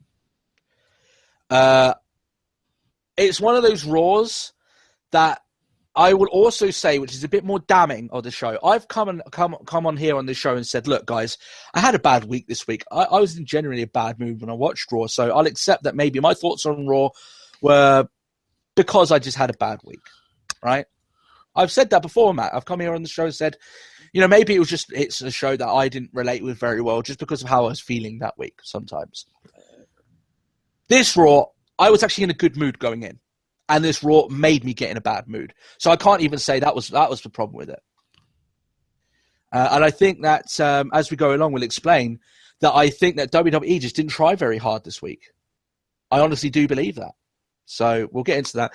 WWE are hyping hard the return of John Cena, the Memorial Day episode of Raw. Obviously, with the big money maker back on Raw, is the question being what feud or storyline he'd be walking into next. The show was from Green Bay, Wisconsin, which is unfortunate for them. And they had a very nice video package at the start of the show for Memorial Day. Fair play. We've always got time for that. We have the thing over here wearing the poppies, and stuff like that. I know you always do that. And with you having history in like the cadets, right? You always have a strong, your poppy game is strong if there was such a thing as that. You did a couple of marches down in where we used to live, didn't you? I'm sure I saw you. Yeah.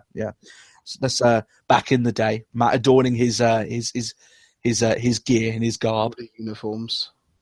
That's right. Long before corporal punishment was ever a thing, but we'll leave that as a story for another day. Shane McMahon kicks off the show to awkwardly silent commentary for some reason.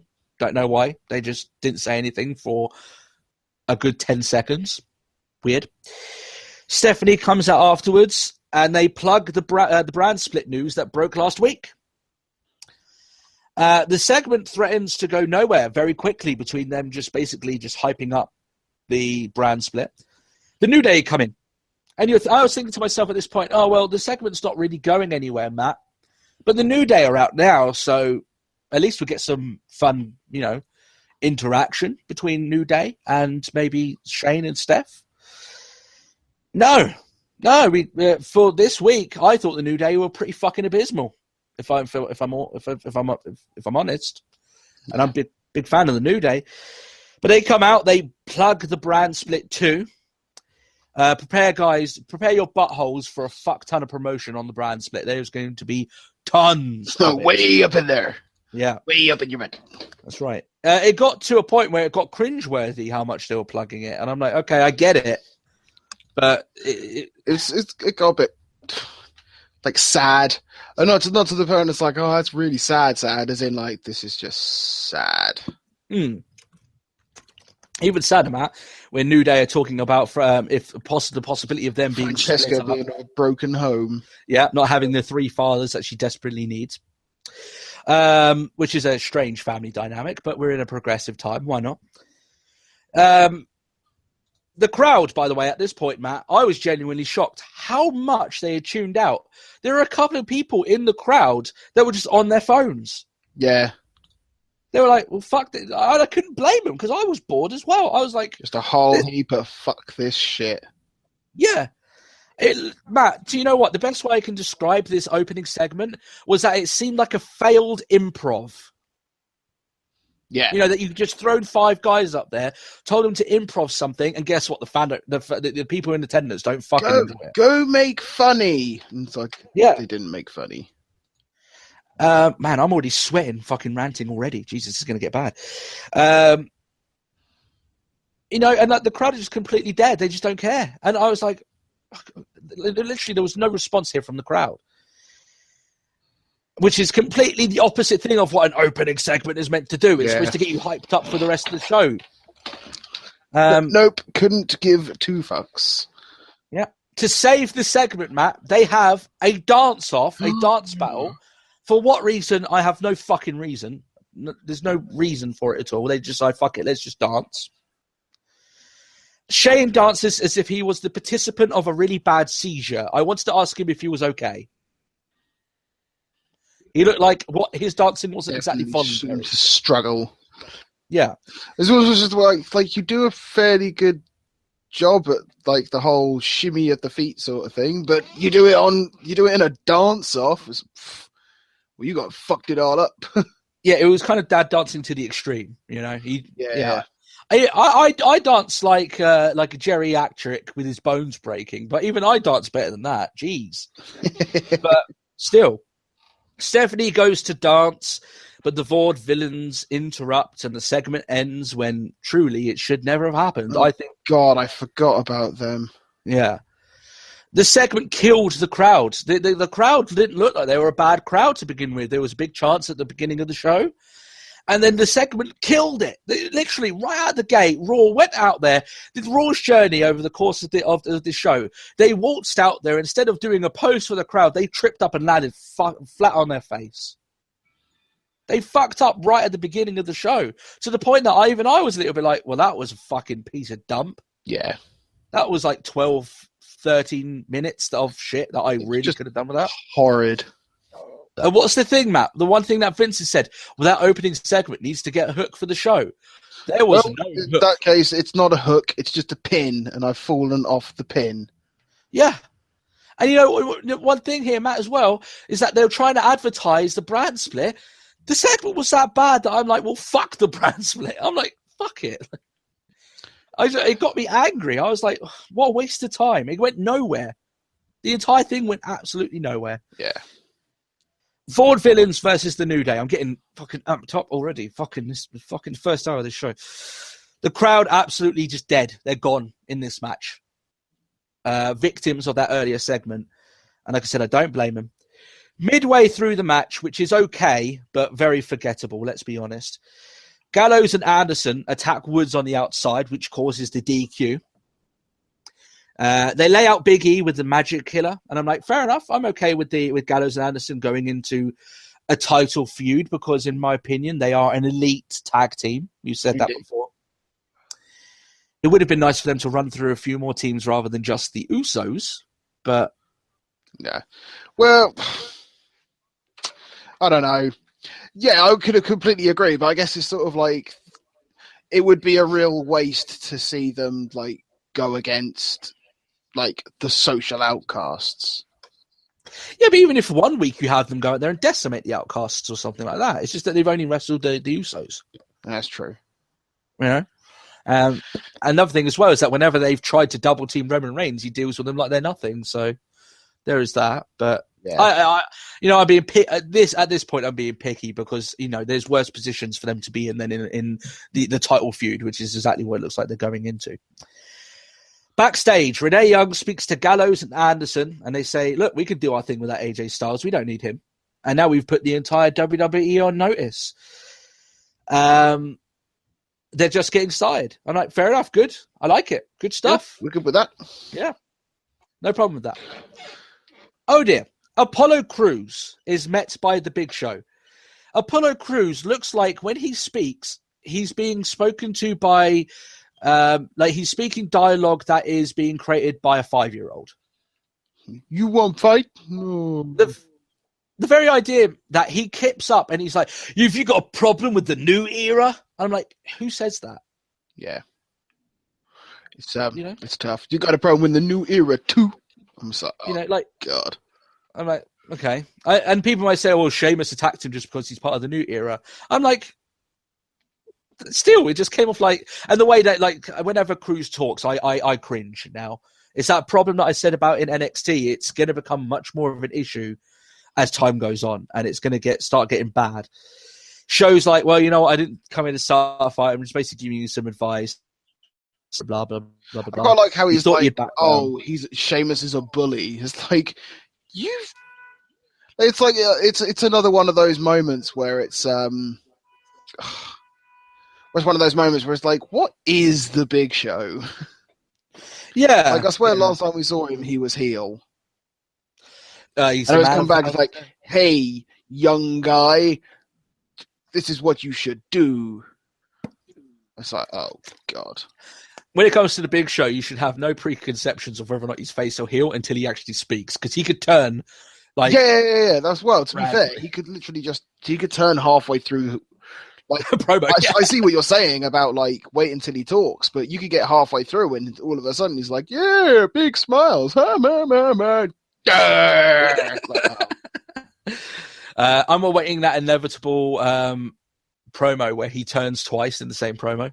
Yeah, you know, just he's mastered the art of turning so much. So that's it. And before you know it, he's face again. yeah, exactly. Yeah. Maybe then Apollo Crews was right to be a little bit wary here, because he was like a little bit like, "What are you going to do?" Like, I don't know. You know, like, but still, the Golden Truth come out. Apparently, they're on. Here's the thing, though, right? Although it was very fucking hard to understand what Cole was trying to wrap up before commercial, right? As Golden Truth are coming out. The problem is, whoever came up with the idea of them doing this and airing the Golden Truth's intro, entrance before the commercial break, fucking awful. But the thing is, right, Matt, they must not have realized that R-Truth raps in his fucking entrance. Yeah. So you can't understand what the fuck Cole's trying to say, because R-Truth is rapping over him. Yeah, that's it. And then all of a sudden it's sort of like you can't hear Cole, but then you can hear Cole, but you don't even know, like, this is the remix. And it's just, oh, fucking hell. Yeah. What a verbal clusterfuck that would have been. And I'm like, Jesus Christ, what an awful first hour to this show. But yeah, because like this is the first hour that we had here, and I'm like, oh God, like, and there were some points that were so nonsensical about some parts of this. I'm like, but how did you not think of that going in? You know, well, like, anyway. So after that, Matt, they do a mashup of Kane talking over a Warcraft movie trailer. No idea why they did this. It makes no fucking sense. If you wanted to show the trailer, show the trailer. Yeah. But no, Kane must speak. In fact, where was the last time we fucking saw Kane? I'm pretty sure the last time we saw Kane, he didn't even have his mask on. You know what? I don't even remember. Yeah. That's even the case. It's one of those things as well, Matt, that the editing for this was fucking abysmal. Yeah. You look at it, guys, go back and watch this little clip again. Watch it. The editing is awful. It really is. Oh, God, Jesus. So we move into an Usos versus Breezango. Goldust talks shit on commentary, saying that the whole WWE universe wants the Golden Truth. Matt, I want the Golden Truth the same way I'd like a flesh-eating virus. Yeah. What? To go away? Yeah, essentially. Yeah. Yeah. Jeez. No, I do not like the Golden Truth. I'm not even a big fan of this Breezango, but at least they're doing something with them. At least they get, at least it's something for both those guys, because they would be nowhere near Raw if they weren't. The match lasts, the one thing is that I'm a little bit happy about. R-Truth starts talking about random garbage, as he's prone to do on commentary, and obviously R-Truth is basically hijacking any of the in-ring. Oh, God, no, because I just remembered, it's like, hey, coach, like, what the fuck? Like, I know we've been playing up that R-Truth is slightly retarded, but it's like, it's not coach. Like, at very least, R-Truth, the character, has at very least a below average IQ. Like, at the very least, I agree with you, Matt. It almost comes across that he's retarded, that he's mentally retarded. Yeah. But still, the match doesn't last that long, which I'm kind of happy about in this one sense, because at very least I didn't have to hear the Golden Truth on commentary. So there you are. Yeah. After the match, Breezango and Golden Truth get into a scrap, and the Golden Truth come out on top.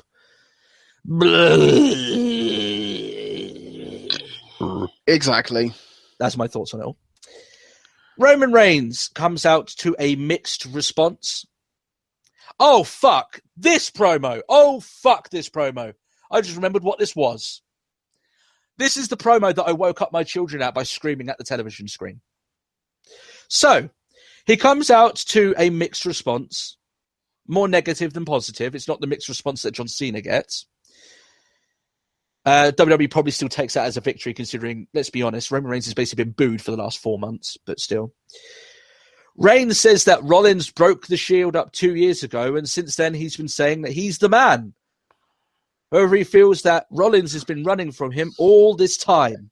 And it doesn't matter if you think you're the man, you face the guy. Generic Reigns promo. Because he's not a bad guy. Oh, God. He's not a good guy. He's just the guy.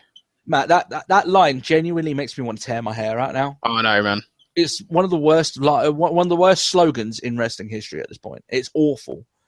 And no one fucking likes it. You know, oh, God. Okay, so moving on. Rollins comes out.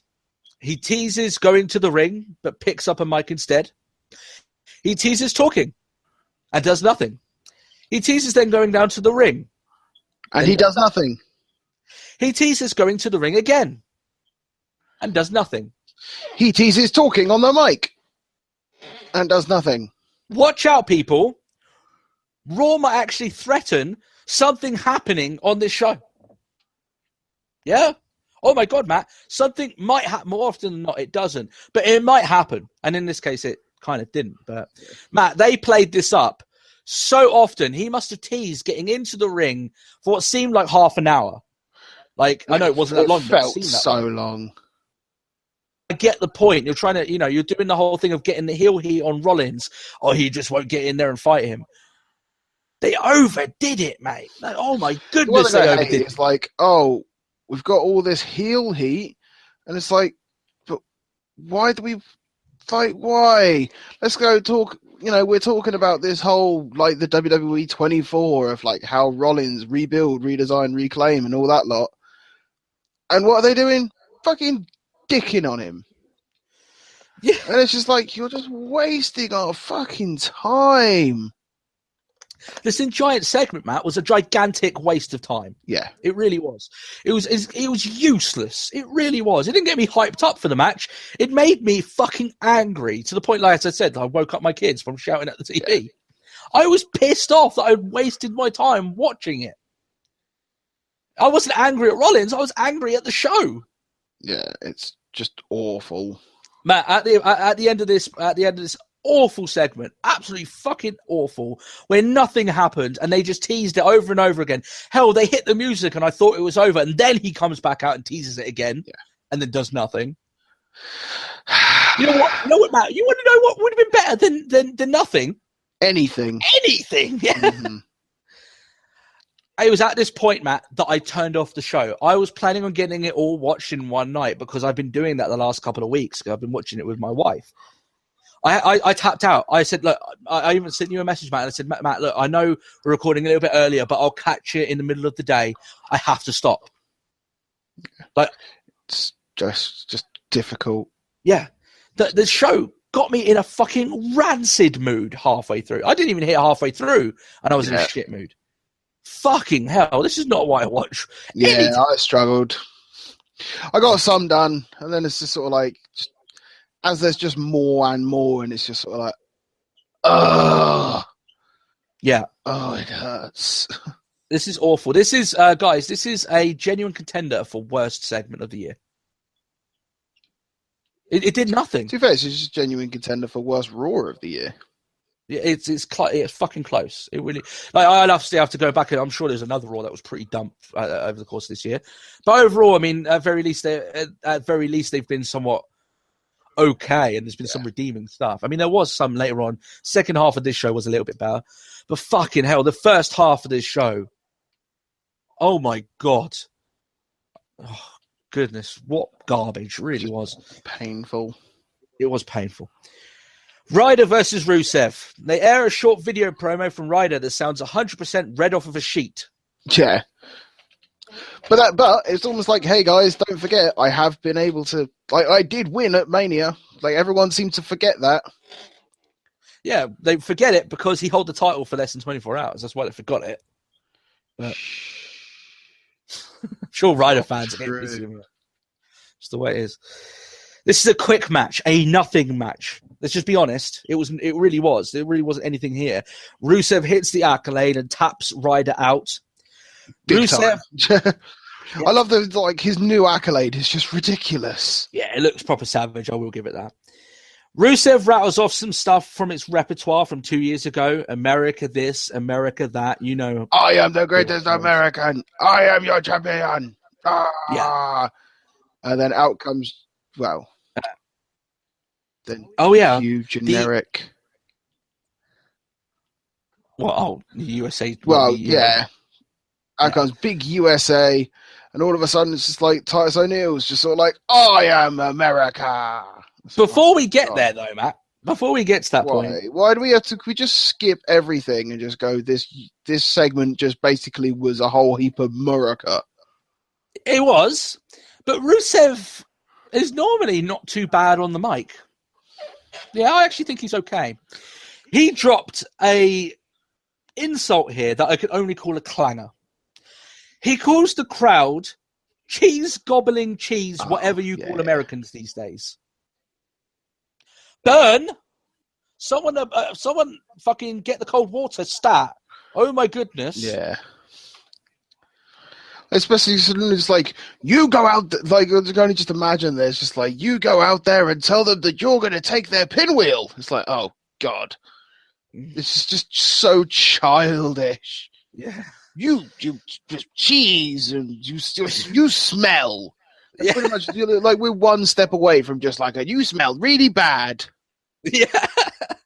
I mean, Matt, verbally, it's the same as jumping up for a slam dunk here, then realizing that you're 5'0" and you ain't got no game. That's essentially verbally what he did here. He set himself up for a burning, hateful insult and then realized, oh shit, I've got nothing. So, yeah, there you are. As you say there, Matt, Titus O'Neil comes out.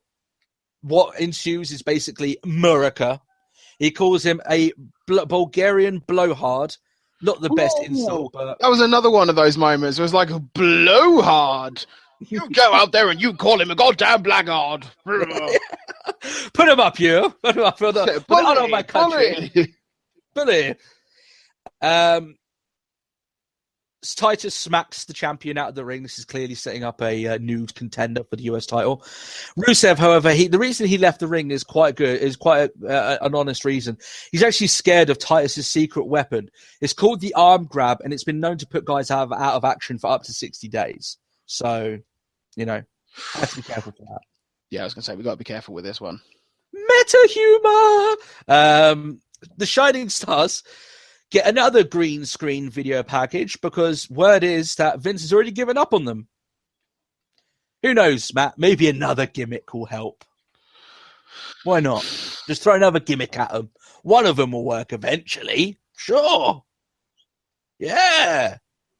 It's like, one of these days, this is where they really need to just get Carlito. To be honest, I mean, I know work. Solomonster actually brought up the fact that he only thinks that this whole deal will work if they bring Carlito to be the main mouthpiece of it. Yeah. I'm kind of inclined to agree with him. But I said before, guys, that this whole gimmick is so shallow, that they literally don't have anything apart from come to Puerto Rico. That's it. That's all they have. The shining star of the Caribbean. Yeah. That's all they have. And I'm like, and you expect that to work? I came up with a long diatribe about how to book a fucking female contingent of the Wyatt family, and I don't work for WWE. Surely you can come up with something more for these guys apart from the fact, we're Puerto Rican. Yeah. The shining star of the Caribbean. Yeah. Forget that bit. That's the only thing they have. Fuck. I did say I would be like that parrot. I put that up on Facebook. I'm basically becoming like that. Yeah. They show... Oh, God. Why the fuck did this happen? They show a heel Stephanie McMahon talking down a heel champion in Charlotte. Yeah. Because apparently Stephanie McMahon wants to defend Ric Flair. The same Ric Flair that less than a month ago said was worthless. Said that she was the worst businesswoman in the world. Oh yeah, the one that he said that she was I don't know. Because consistency, people. Why the fuck would Stephanie give two shits about what Charlotte said to Ric Flair? In fact, she probably, in terms of character, would probably have taken some adverse perverse joy out of it. Especially as, Stephanie as a character, even though it makes no sense, but, what she said here anyway, Stephanie as a character makes no sense because it's so inconsistent. But Stephanie as the character seems to very much dislike people ragging on her ability to lead and stuff like this, right? Yeah. So, listen, sense aside, let's put the fucking common sense to one side. Why the fuck is she talking down the women's champion? Did she run out of men to talk down? Essentially. Oh, God. I know. Oh, there is two people on this roster that I need to thank because they helped me so much through this week. And those go by the name of Enzo and Cass. Thank you, Enzo. Thank you, Cass. You don't even know how much I needed you this week. It's tough without. Yeah, Matt, I was genuinely thinking, so I'm not going to lie here. I know that you would watch the entire episode, so I know I needed to as well. I was hard tempted to say to you, look, mate, I had to tap out. I have to go. I can't handle this shit. I listen, you can review when we go on. I don't mind listening to your review, but I have to stop. Then these guys came in and I was like, thankfully, something decent. Something good. Yeah. They can work a crowd like nobody in the entire company at this rate. Not even John Cena can work a crowd like Enzo does at the moment. Like Enzo's on fire verbally. Like he really is. They've got the crowd eating out the palm of their hand every time they go out there. They single-handedly revived the crowd. Yeah. Single-handedly. Somehow. Yeah. They resuscitated it. Yeah, I mean, it seemed like beyond hope. Yeah. They cut a few jokes. They're their own unique brand of promos, as we can only explain it. They do a joke about cheese and knob cheese. So there is that, which I thought actually got me a smile. I was like, wow, that's pushing the envelope a little bit. I was going to say, they went for a dick cheese joke. Like, and that doesn't even mention Down Under. And cheese being a weird theme of the show overall, right? However, I'm surprised. I never knew Big Cass knew so many types of cheese. Yeah, that's quite impressive. That's a lot of cheese right there. Maybe he's a connoisseur. I mean, granted, about 6 of them with cheddar. Yeah, but still, I don't know that many cheese, so that's something quite impressive right there. So the thing is here is that they're calling out the Dudley Boys. Listen, I'm not going to go into everything that was said in the promo. I'm just going to say that it was a very helpful distraction from me getting very fucking upset with watching the show. I was getting very annoyed at wasting my time. So thank you, Enzo and Cass. The match afterwards wasn't particularly long, but it was still okay. It was still a bit of fun. All right. So Enzo and Cass are my MVPs this week, and if WWE wants to pay anyone a bonus for helping the show this week, then they fucking deserve it, those guys. So there we are. Keep the rise with these guys. They're serviceable in between the ropes, and they're hugely entertaining. Yeah. I'm so happy for them how over they are. And apparently, Matt, the rumor is Vince is so high on Big Cass. He loves the guy. Probably, and I'm glad. He's like future in Cass. Yeah. Now, like, Enzo's always going to be one of those guys that you can't really put in for world titles. He's not that sort of talent that you'd go in and try and make a serious title run out of him. He's like Road Dogg, right? That you put him out there and he's going to have a great response. He's going to be entertaining no matter what you do him in. And he's going to do great stuff. He's one of those guys that, if they do have plans for Cass down the line to maybe give him that push to go a bit further as a single star, Enzo would be great in the mid tier. He'll be great there. He'll be one of the best mid card performers and entertainers that they have. Especially talkers as well. Yeah. So there's good stuff there. Zayn is speaking to Cesaro and Ambrose backstage. Ambrose is racist towards Canadians. Yeah. Forgetting That's really all. Sami Zayn is Canadian. Yeah. That's literally the only thing. So mildly funny at best. I don't really know what the point of the whole thing was, but okay. Yeah. John Cena makes his long-awaited return to, as what I said earlier on, a much more 50-50 response than what Reigns could ever dream of at the moment, let's be honest. He talks about Memorial Day. You can tell he feels very strongly about it. And the new era of stars coming to try and take his place, which is stuff what you said before. I'm not going to go quietly. It's pretty standard, especially. Yeah, I won't go quiet into the night. The face that runs the place.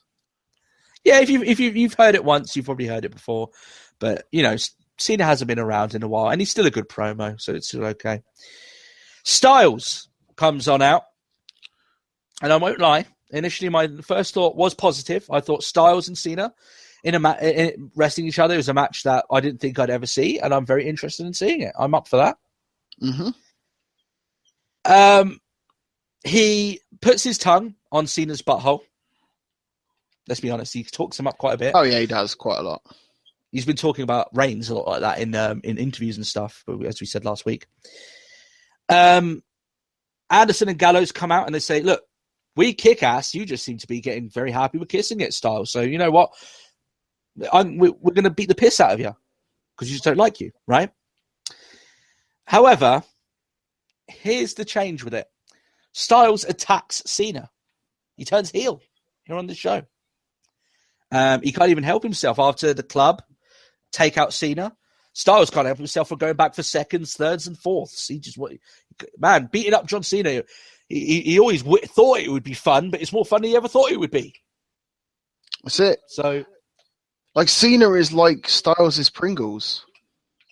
Yeah, once you start beating him up, you just can't stop. Yeah. So that's he's getting addicted to it. Which I can't blame that. Cena does have a face that you'd like to punch. I like the guy, but he does have a face that I'd like to punch. I don't know why. There's just some guys out there that have a face that I'd like to punch. Dale on our Facebook page said that he's excited for a match. They could have some great matches. And some of the fan response has been, let's just say, a little bit. I'm going to call it a little bit worried. And I would agree that I'm excited for the matches they could have. I think they could have some kick-ass matches, Matt. Possible match of the year candidates here. Essentially, yeah. It could be done. But I'm not going to go and say. I will say that I'm somewhat on the same page as some of these fans getting a little bit worried. And let me explain why I feel a little bit worried. Maybe it's the reason why a lot of other because I'm not instantly against it, Yeah, it might be the same reason why I've had a little worry as well. Yeah. So here's the thing. Getting into a program with John Cena can seem very alluring. You're wrestling what is now a very good wrestler. Let's be honest, is what John Cena is, right? Who is the biggest star in WWE, let's be honest. That's exactly what he is. He's the most mainstream star WWE have got when The Rock's not around. Obviously, because it's Cena, it's going to be promoted. Yep. It's going to be given ample time on pay-per-views. And you're going to be working with someone who, as I said, he's obviously clearly capable of giving you a very good match. And even to the case that, sometimes when you wrestle Cena, if it's a long program with Cena, you might even pick up a victory, right? So it can seem quite alluring. You're going to make a lot of good money. You're going to be in a high-profile feud. Yep. However, let me explain it this way. Cena is like the sun of the WWE. He burns brighter than any of them, right? He's like the Icarus effect. Right, yeah. You know what I'm getting at here. Yeah. When you fly close to the sun, you need to be very careful not to get fucking burned. Because there's been a few people that have spent far too long wrestling Cena and have come out of a feud very badly because of it. I'm talking about Bray Wyatt, right? I will never, ever understand the reason why they decided to essentially bury Bray Wyatt. And I use that term very sparingly. I don't like to throw around bury very often. But the feud damaged Wyatt so much. It killed him. It really did. Rusev had a year of being undefeated and was fed to John Cena and has spent so long trying to recover from that, and he still really hasn't. Let's be honest. No, in the fact that they've almost had to like hard reset, because that's what he's doing now. Yeah, they've had to go back to what worked before he went against Cena to try and get something working with the guy. Dolph Ziggler got into a feud with John Cena. Do you think that did any well for him? That was back when Ziggler was Money in the Bank holder, right? The worst part is back when Ziggler was relevant? Yeah, when he was somewhat relevant, right? Now he's completely not. So that's the thing here with Cena. Yes, flying close to that sun can be very alluring and you can get a lot out of it. The closer you are to John Cena, the longer you are close to him, the more likely that you're going to come out of that feud not looking so worse off for it. That's why people are worried. And listen, Styles will be fine. Listen, that worst case scenario, he gets buried by this rivalry. He just wrestles out the rest of his contract, goes back to New Japan, as I said at the start of this podcast, and he makes a shit ton of cash there. It's hardly going to be any skin off his back. But I think the one thing I think they're doing quite a lot in the way to protect the club. So I don't know if so much. Gallows and Anderson. Well, just the club in general. Yeah. And not only that as well, people will be worried that they ruin Styles and you have to deal with Styles being ruined on WWE.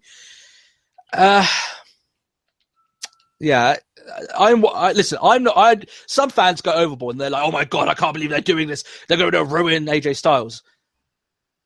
I'm not going to count my chickens before they've hatched. Oh, yeah. But I am worried. It could just as easily not happen. Yeah. This could be the rivalry that breaks the chain. Maybe Cena puts Styles over like a badass, and Styles comes across. I very much doubt it, but maybe this is But I am worried. That's what I'll say about it, and that's as much as I think anyone has any right to say about it so far. People haven't got the right at the moment to get too angry about it because it hasn't happened. It's just the first week, so still. Natalya versus Dana Brooke. Yep. A match that, again, doesn't last too long. Common theme on this show. There wasn't really any good matches apart from the main event. But at the end of 3 hours of pretty shit TV, don't know how much of a, of a good thing that is. A distraction by Charlotte gives Dana the chance to hit the Michinoku driver that looked like she was very fucking close to botching it to fuck. And the problem is, I'm worried about this because if you botch a Michinoku driver, you can very easily break someone's neck. Yeah, and she was very close. Yeah. This is part of the problem with her being still in a stage of development in her career.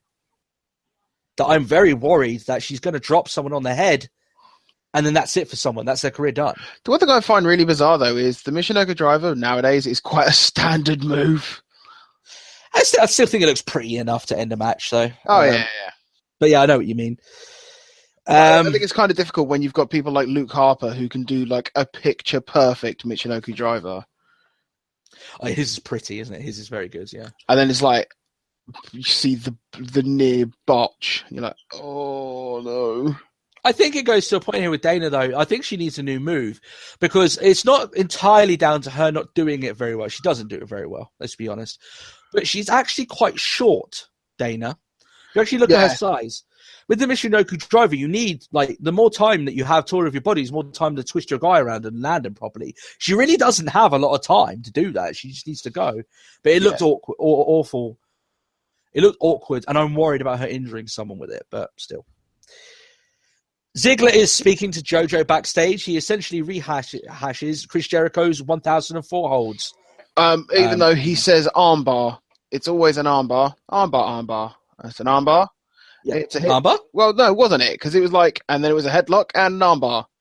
and then something, and then Namba. Yeah. Like, which was the joke of Chris Jericho's thing, but that was like 20 years ago. I know. I would hope that Ziggler could come up with something a little bit different, but and also Jericho can make it work. Yeah, because I know Ziggler does stand-up comedy, but here it just reeked of this was written for him. Or if you wrote it himself, then it was just like it was just felt like rehashed stuff. Yeah, Jericho's more ring charismatic. Yeah, I would agree with that as well. I think he's a better promo than Ziggler. Definitely, I agree with that. But still, Ziggler versus Corbin. So Ziggler adorns the amateur head straps much in the same way that Kurt Angle would have done for a while, back when he was still trying to fool people into thinking he had hair after he got shaved off. It was like, oh my god, he's gone Cole. He's got full Michael Cole, yeah. I was half expecting singlet. Yeah, I was about to say that as well. Yeah, I forgot. Gone with a singlet. But instead of having a match, he just kicks Corbin in the groin, which ends the match because how dare I expect a decent match to happen on this episode of Raw? So there we are. Blah is what I'll say to that. Maurice introduces The Miz. Explains that he's filming the Marine 5. The movie's so intense and complicated that it doesn't require a current WWE champion to be away long enough to drop the title. So, do you know what I was doing during this time? I don't know. What were you doing? I was playing in the background. I wasn't really paying much attention because, I don't pay attention when it's a Miz and Maurice segment. I was just throwing and catching sweets in my mouth. Just back in a chair, just nope. Home. You know what, Matt? You actually did a lot better than me because you were making better use of your time. I watched it just dead on, and I feel ashamed with myself. You have my sympathies. Yes. Owens, Jericho, and Del Rio are yapping at each other. Del Rio says that he's the only person who has won a Money in the Bank ladder match, so they should all listen to him regarding tonight's tag team match. That has the same internal logic as I once fixed a door frame, therefore I can do open brain surgery. Yeah. Science, bitch. That is so fucking dumb. And I'm like, I'm already pissed off on the show, so I'm picking up on little things that I get annoyed with here. So this leads to the main event, which is Ambrose, Zayn, and Cesaro versus Del Rio, Owens, and Jericho. Not much to talk about the match, except for the fact that it was decent. It was the only good match on the show. Yeah. So here's the thing about that, though, is that even if it was a great main event, I don't think it was great. I think it was a good match. Even a great main event can save, let's say on Lucha Underground, because it's only an hour long, a great main event can save Lucha Underground because it can often take up half the entire episode. Here on a 3-hour Raw, at very most, it's taking up like 20% of the overall show. So a good main event is nowhere near good enough to save a very bad show overall. Yeah. Ambrose hits the Dirty Deeds, he picks up the win, and there was some good action in the match, and then the show just ends. So it breaks down in the same way that every 6-man tag match does. Like, oh, look, there's some little rivalries going on. Oh, look, some little things are happening. Everyone hit your finisher. Done. Yeah. Done. Yeah. It was formulaic, but Matt, at this point, I would have taken anything that was halfway decent, and I did. So here we go, Matt. Here's the analogy. I used it earlier on that this show started off by walking out to the ramp and then falling flat on its face. Let me explain going a bit further with that. So it fell onto its face. It got a concussion. It stumbled down the rink, threatening to occasionally do something, but it was actually mumbling incoherently to itself. And then it got into the ring, and then it was over. Yeah. Because they didn't have any matches that lasted that long. So I was thinking of it more as then it proceeded to wet itself and cry. Yeah, essentially, yeah. The only good match was at the very end of the show. It was also inconsequential. They killed the crowd from the very beginning. It wasn't inconsequential. It was just your stereotypical, hey, guys, we've got like 6 men in a match coming up soon, so you know what we're gonna do. Yeah, essentially. The Styles Cena stuff was okay. The Enzo and Cass stuff was I needed that, honestly. So, fair play to them. The rest of it reeked of just, honestly, a lack of effort. That's how it seemed off to me. It seemed like they didn't try this week. It was quite half-assed, yeah. Yeah. So this episode of Raw was so bad this week. For the first time in a long time, I give this the lowest rating on our list, which is to avoid it at all costs. Yeah. Do not watch this week of Raw. It will annoy the fuck out of you. Well, to this one. That's the thing. Yeah. Like, the reason why I say it's below a skip it is because some parts that were bad just had no reason. There's some parts were just devoid of common sense. Yeah. They were counterproductive. It was just there was just enough points where you just sort of like, was it worth watching for anything in particular? No. The good stuff on heel. It About it. Matt, those parts of the show weren't worth trawling through the shit. Oh no, It not really at all.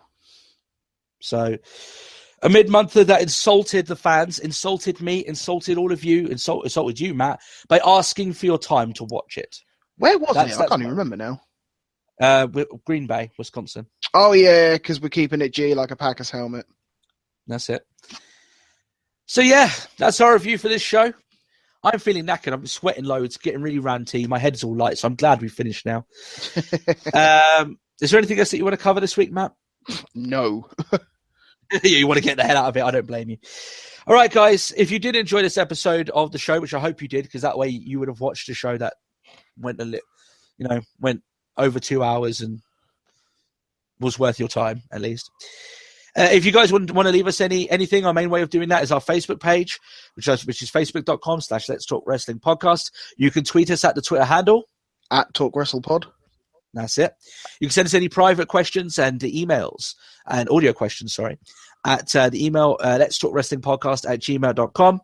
If you want to subscribe to this channel as a new listener, we very much appreciate that. Leave your support by leaving a like on the channel as well. You can leave any questions in the comment section below. And all that social media goodness is on the graphics and obviously in the description.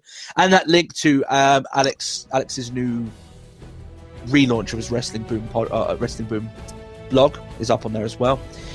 Apart from that, guys, I hope you guys have a great week. We'll catch you all next time. Thanks very much for supporting the show. It means a lot to us here. My voice is about to go. And we'll catch you all next time. We'll catch you soon. Bye-bye. Bye.